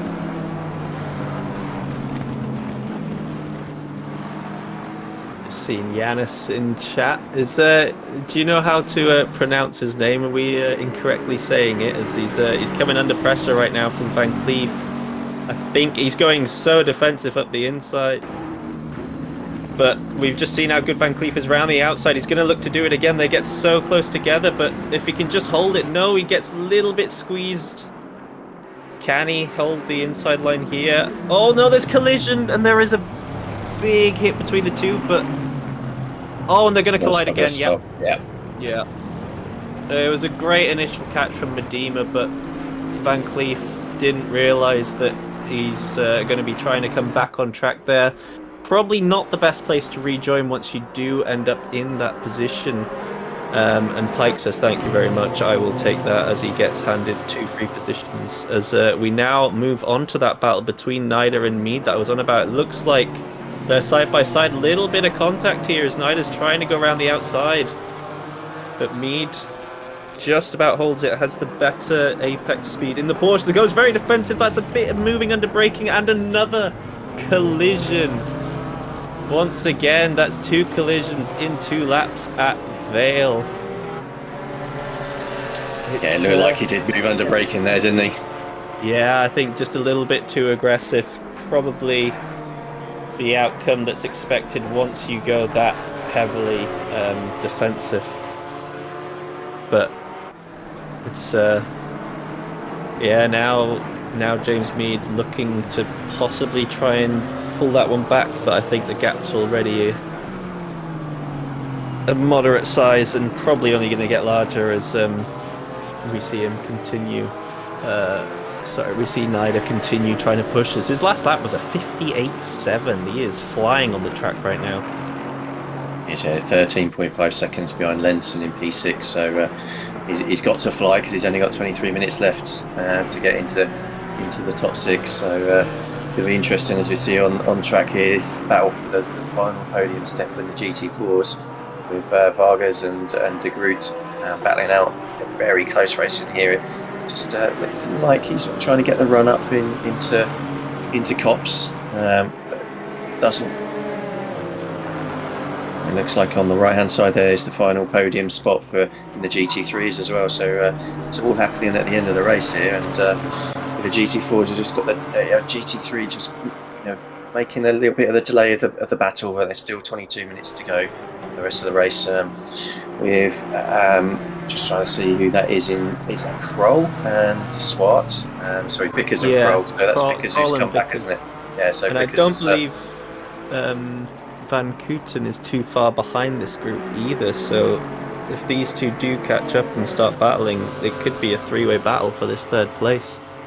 Vickers obviously, did have P2 prior, but following the drive-through, has dropped down to currently P4 and will be looking to try and at least get back on the podium step. Does seem to be quite fast right now, coming on to the straight. Probably will be able to get the move done, but the more defending that Kroll does, then the more that Van Kooten just closes in. Silent Assassin may be coming through to take away that 3rd place as we're coming down to only about 20 minutes left. And this is, as we've just seen from the last 2 incidences, that the drivers are getting more aggressive because this is the time where it now matters on track for where you finish, and there's going to be no inch given by any driver. And Vickers will be able to see P2 just ahead there, just going through Maggots and Beckett's ahead of him. He's only just under 3 3.4 seconds behind. So if he can get past Kroll, then he's got a chance of getting that P2 position back, which after a drive-through is excellent going if he makes it. I think we've just had an incident with the GT4s. De Groot was popped up with a yellow flag, so we're going to get a replay of that very soon as we are able to, because yeah, that was a battle for third, wasn't it? And suddenly he's been collected, or well, ended up in some form of incident that's caused him to stop on track temporarily. So it looks like it's unfortunate they're coming together. They got 3 seconds roughly between them now, so something's happened, which Mr. Proudly, our broadcast extraordinaire, will, I'm sure, managed to find for us. Once he's had the repairs, see Chris Vickers really trying to get past Kroll in the Lexus ahead of him. Looks like trying to get the switchback, trying to get the run down into Brooklands, but he might have it this time. Has he just turned on his indicator? Yeah. He's basically telling him, you're going around the outside. A little bit of mind games being played. I've not seen that one before. And I'm normally too worried about what I'm doing with my gears and then what going to be flicking the indicators. And it's the replay for De Groot in the GT4s, so we'll be able to see exactly what's happened here. Has he just lost it on his own, maybe? Oh no, just miss a little bit deep, and then as we saw who was the other one? I forget the name. Was it Vargas? Yeah, who just ran into the back of him. Looked like he waited. I'm not 100% sure because they've now have switched places, and Vargas is in that P3 in the GT4 class. But yeah, that's just a little bit unfortunate. Clear misjudgment of speed from Vargas as De Groot went a little bit deep and had to slow it up just that bit more. Got Chris Vickers still trying to get past Kroll in the Lexus ahead of him. Obviously, there's a few more GT4s in the way, which is allowing to swap really to sort of pull a little bit more of a lead out from these two. We can see here actually that Vargas has let De Groot back through and is now trying to make the move once again for P3 in the GT4s. Looking for a great switchback here, gets a brilliant run. Will he be able to take him before Copse Corner? Very, very wide line from De Groot, but they're going to be going side by side through here. Will any of them pull out, or are they just going to go for it? There's going to be contact, little bit of a bump, but good driving from the two to make it stick, and it seems like Vargas has now got the place on merit rather than on contact. Good move. It definitely looked like he was doing a Verstappen slowing down before the DRS line, didn't it? Just to get the switchback to get up into P3 at Copse, but yeah, I mean that could have ended up very differently with that touch into Copse, but obviously the BMW's like a rock in comparison to the Porsche there by the looks of things. And while that happened, Vickers is back up to P3, and we've actually got a GT4 stuck on Copse Corner there. I'm not sure what that's about. I think they've just teleported to pit lane, or have they actually just left the server? I think they may have just quit. That's an interesting one because yeah, there was definitely a red GT4. Oh no! Vickers is just tapped by the number 7. And the 7's already got a stop-go 30. This race has just gone from bad to worse for Chris Vickers. Gets the drive-through, makes the move back into 3rd, and then just collected. Or just tapped on the rear. Oh, that's so unfortunate. You got a feel for him there. Yeah, the GT4's really got in the way there, isn't it? Or she? It's Moreno, isn't it? In the number 7. That's unfortunate there for Chris, but yeah, he's still got 16 minutes. He can.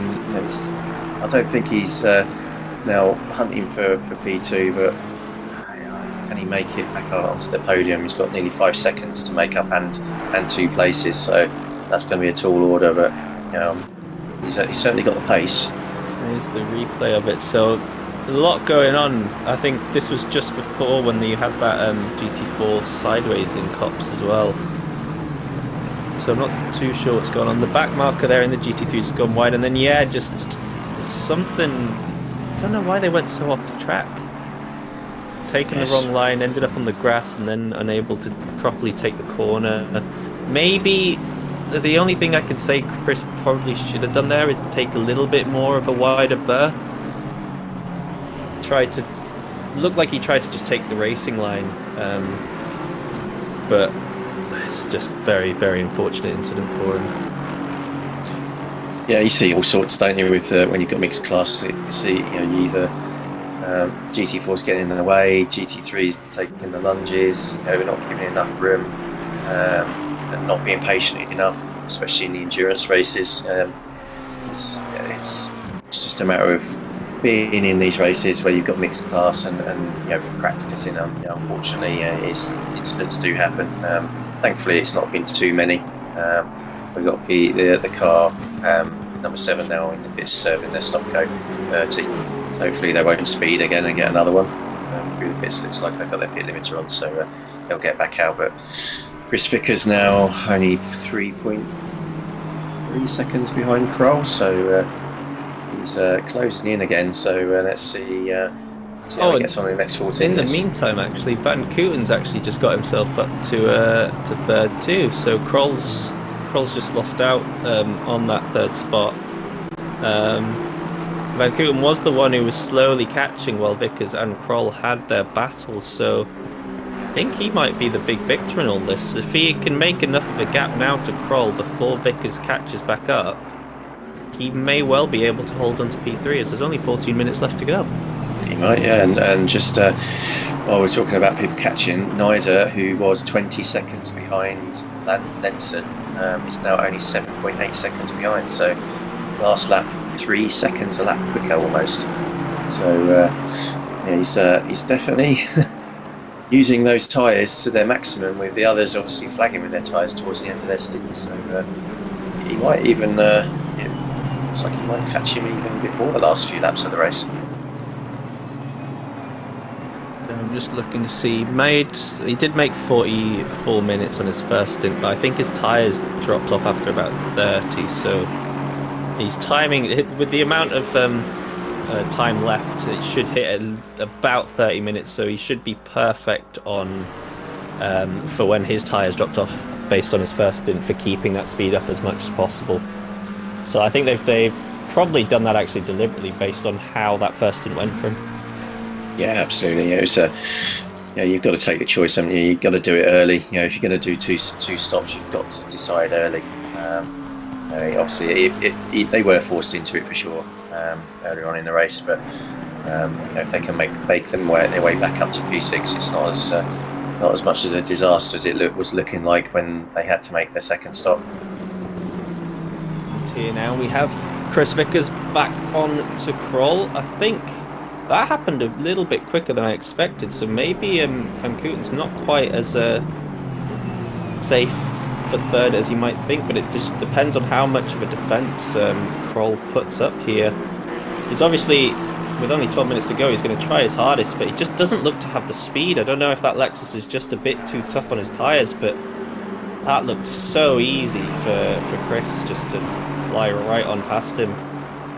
The Lexus is struggling a little bit, slowly dropping off, but should have enough of a gap to Lenson behind to hold on to fifth. Yeah, I'm not seeing any damage on the Lexus, any visual damage anyway, so like you say, it's maybe just getting out of the corners badly, or maybe he's changed his map because he's going to run out of fuel. Yeah, but that could also be a reason for him going a lot slower. So it is obvious, isn't it? He's pulled out nearly a second there already. Yeah, that's a good shout actually. Can't recall when the pit stop was, so I'll have a quick look. We've got Steve Parker still in P10, so he's doing well to to stay on track without having any dash or HUD on his sim. So he's just driving. You know, hopefully, he's not positioned too close to the windscreen, and he can actually see some of the in-game dash on the car. But you know, well played, Mr. Parker, for good so far. Good stint so far. It's not easy when you've got no dash or HUD, that's for sure. Well, it's the full immersive experience, isn't it? Just without the man in your ear telling you all the information to keep you going.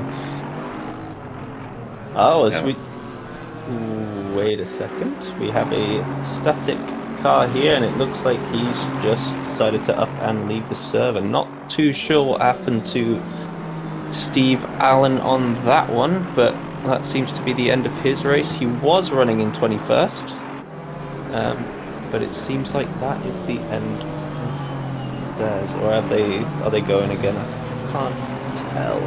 Yeah, they're going again. It's just like they are going again. Okay. Yeah, they're going again. Car 74. Yeah, it's a bit strange, but they're not going.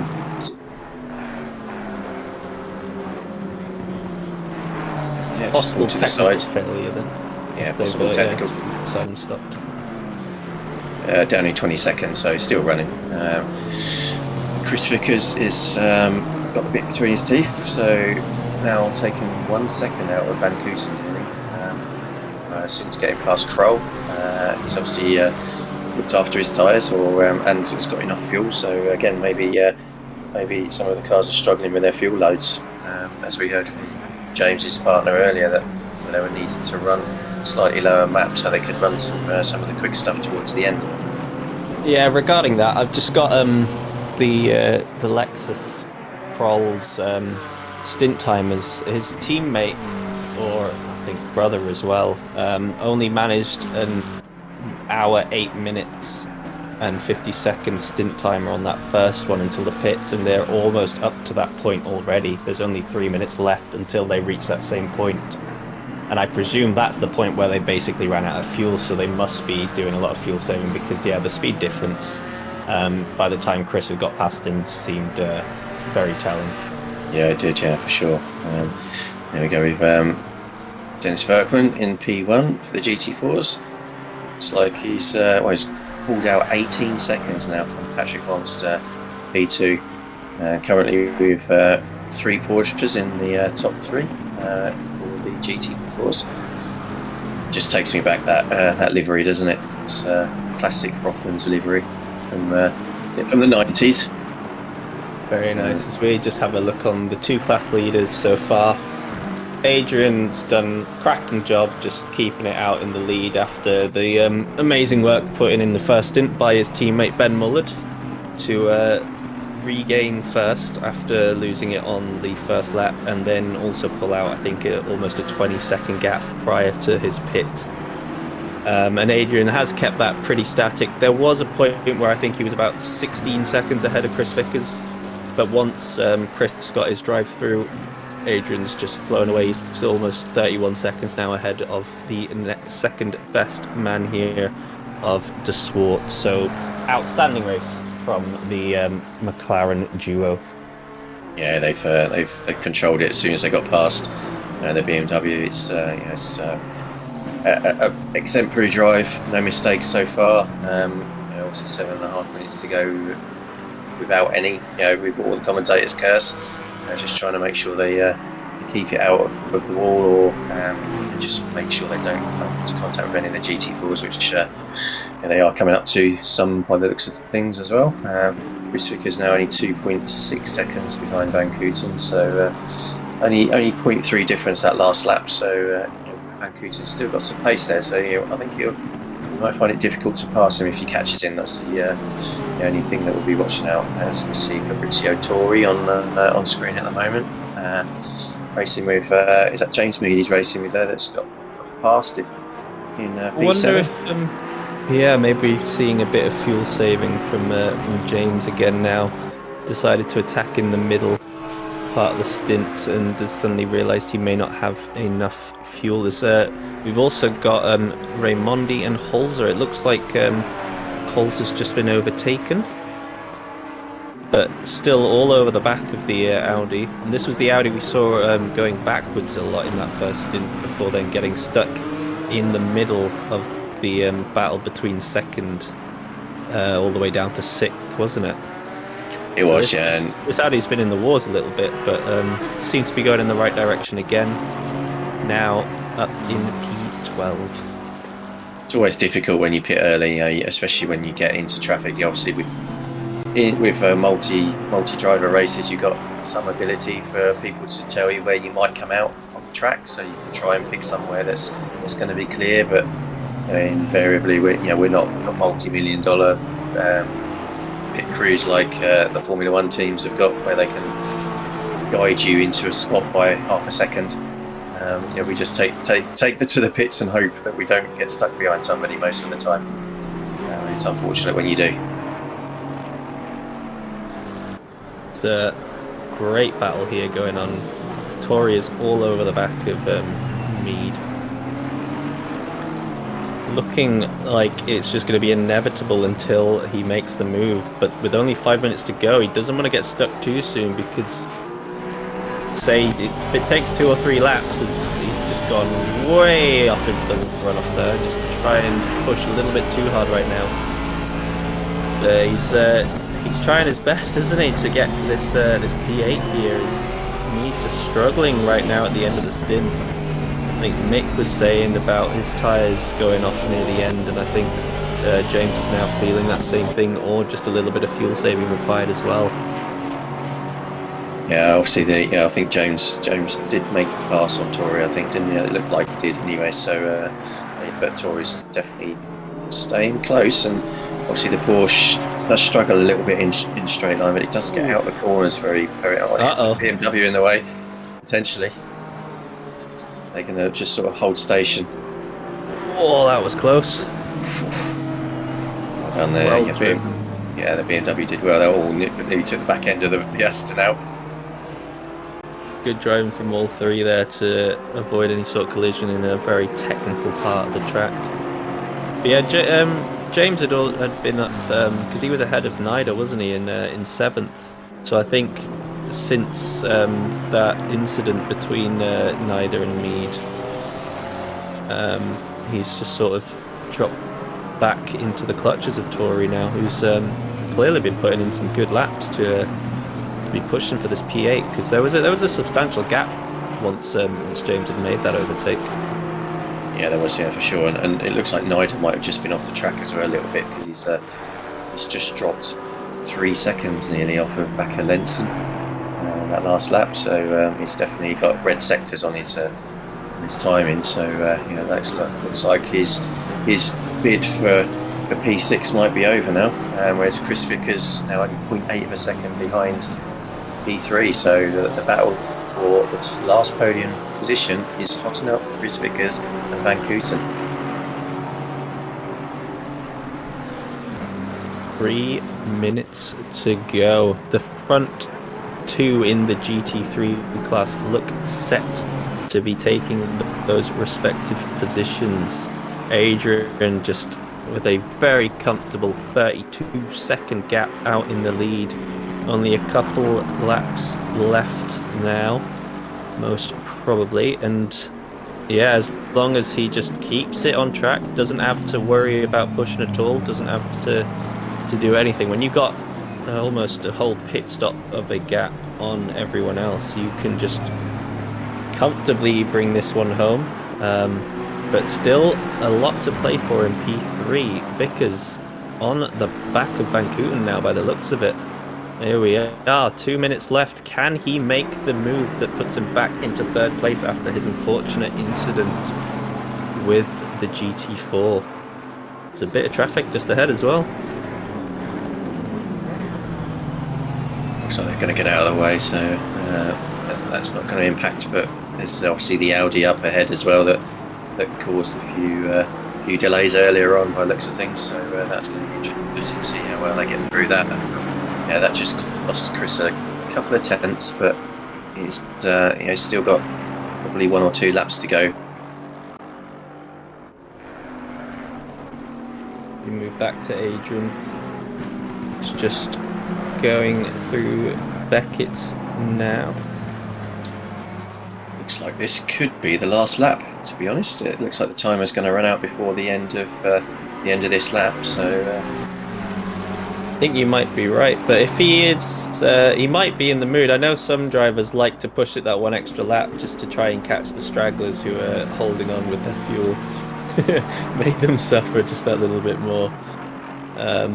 We'll see, because he's about halfway around the track now, isn't he, with a minute left? Yeah, I think it's going to be close, but I think this might well be the last lap, as we've also just jumped on board with the leader of the GT4s, which is Patrick Vance, who is also got a comfortable 18-second lead onto second place, respectively. Berkman is in as well.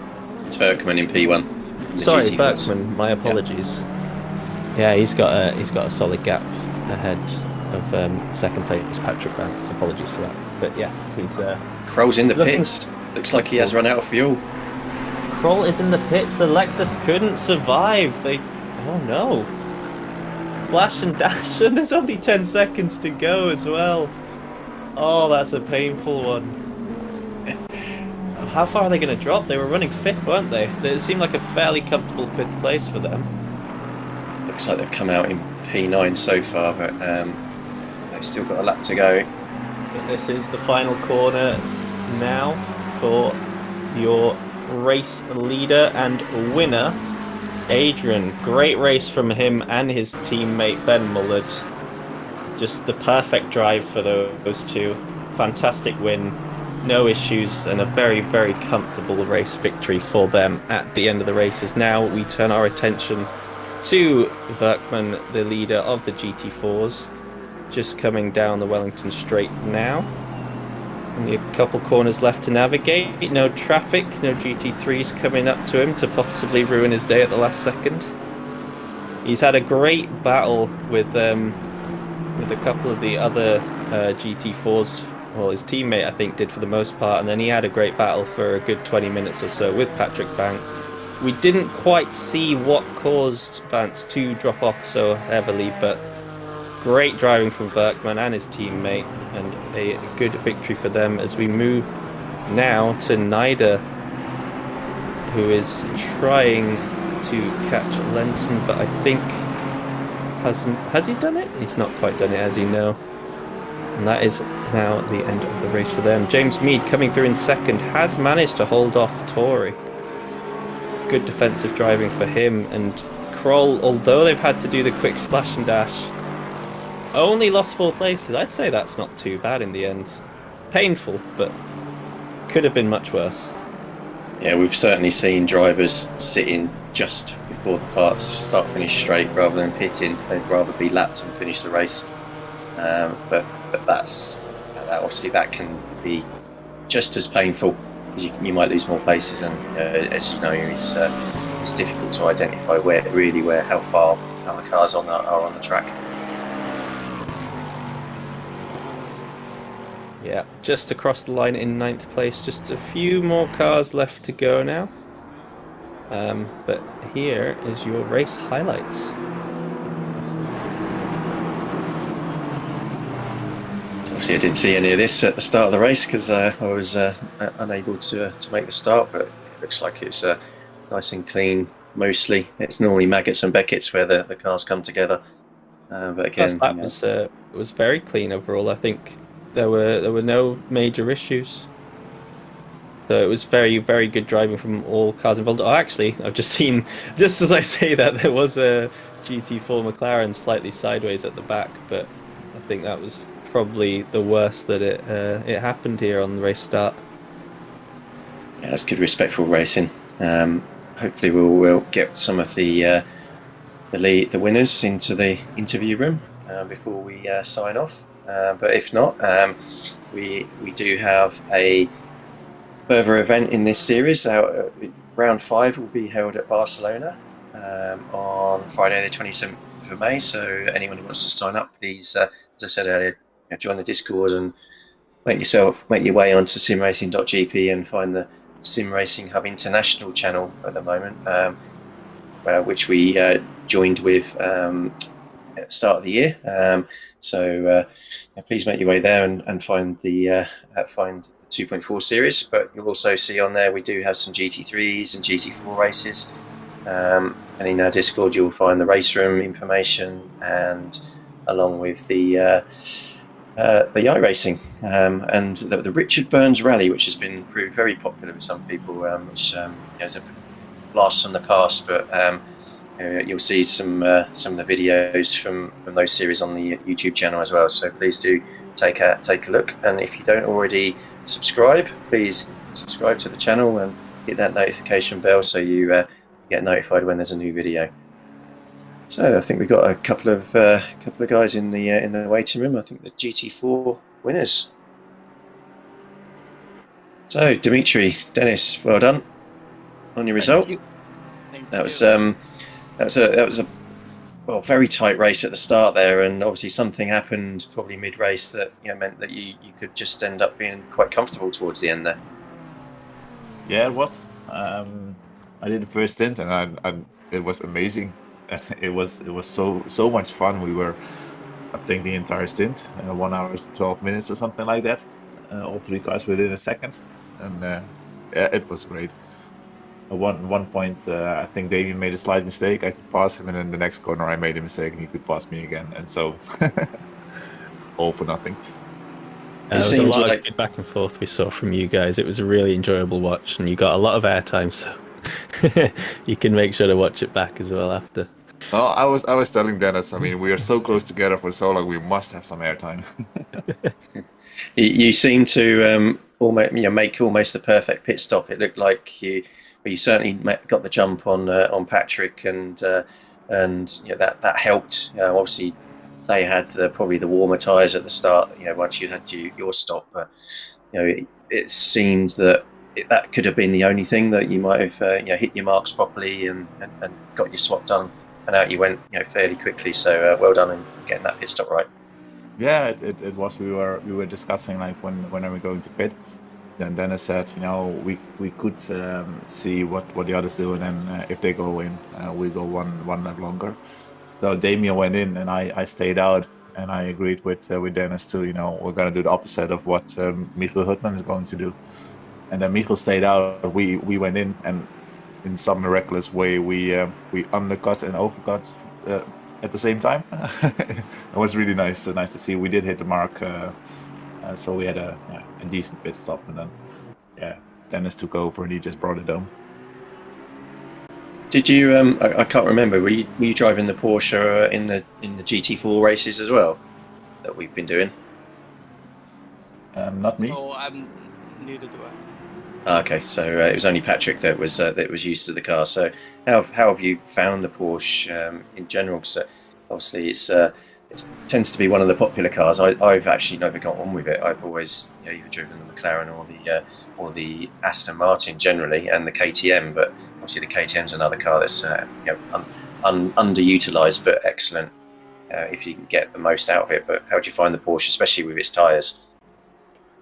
Well, last season I drove the Porsche in GT4, and it's a wonderful car to drive within GT4 season. So I'm kind of used to it.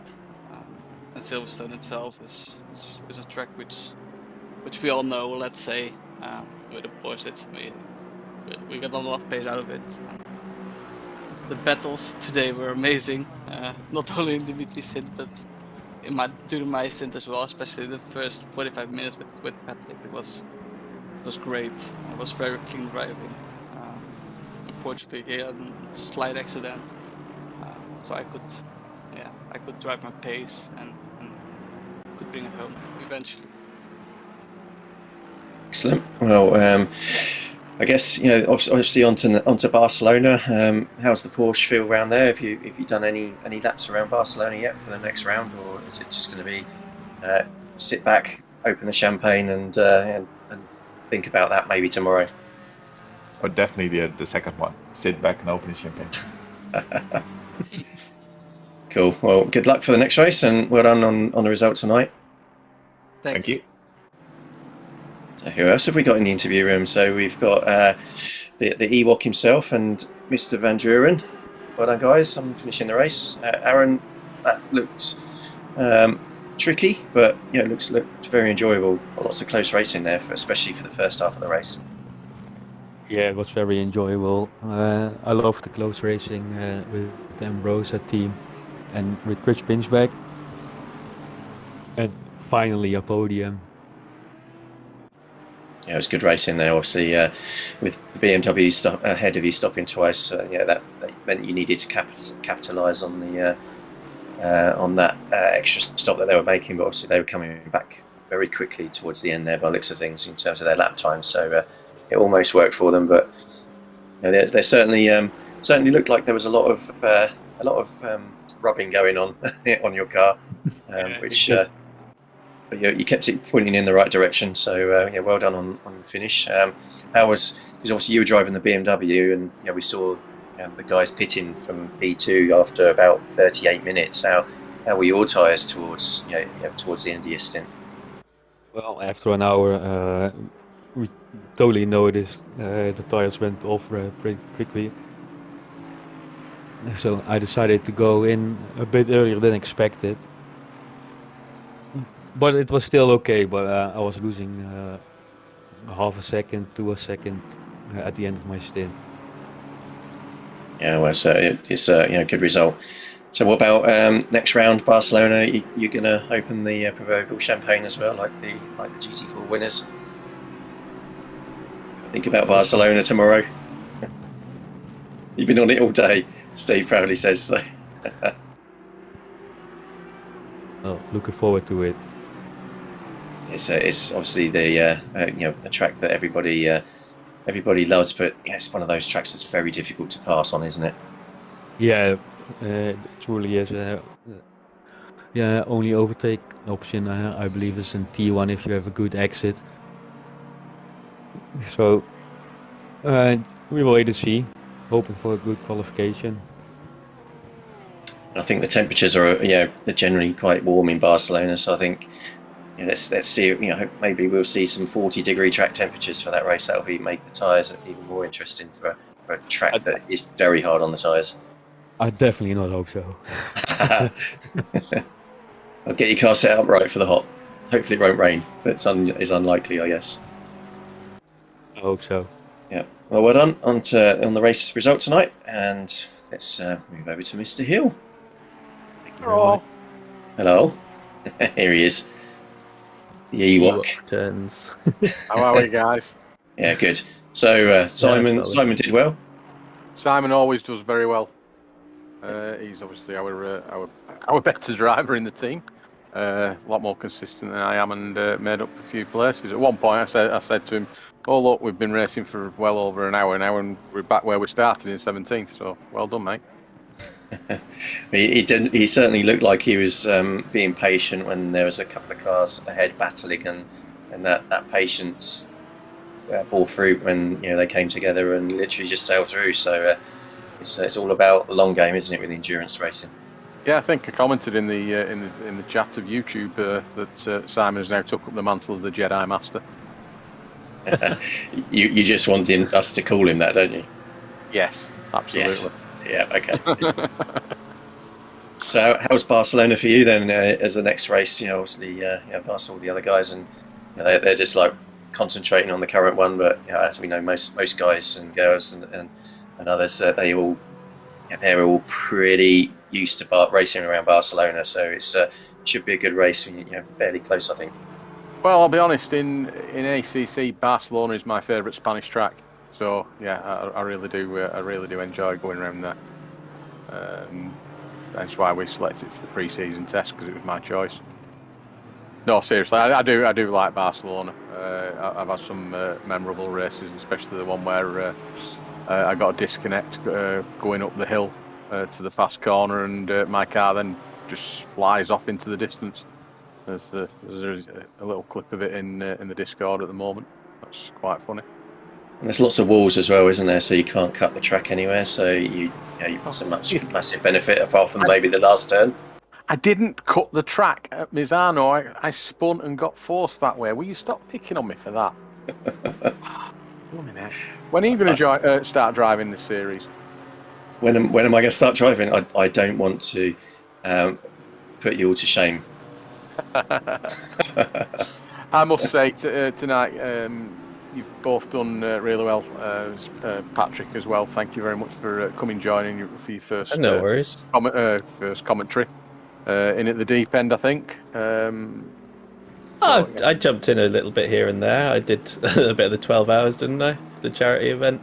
Yeah, no, absolutely. But I read a message before that Dave was going to be a bit late, so I don't know how you all kicked off because I was busy. Oh, Steve jumped in and helped me out for a bit. So. Oh, there's a first. Steve actually helping. Yeah.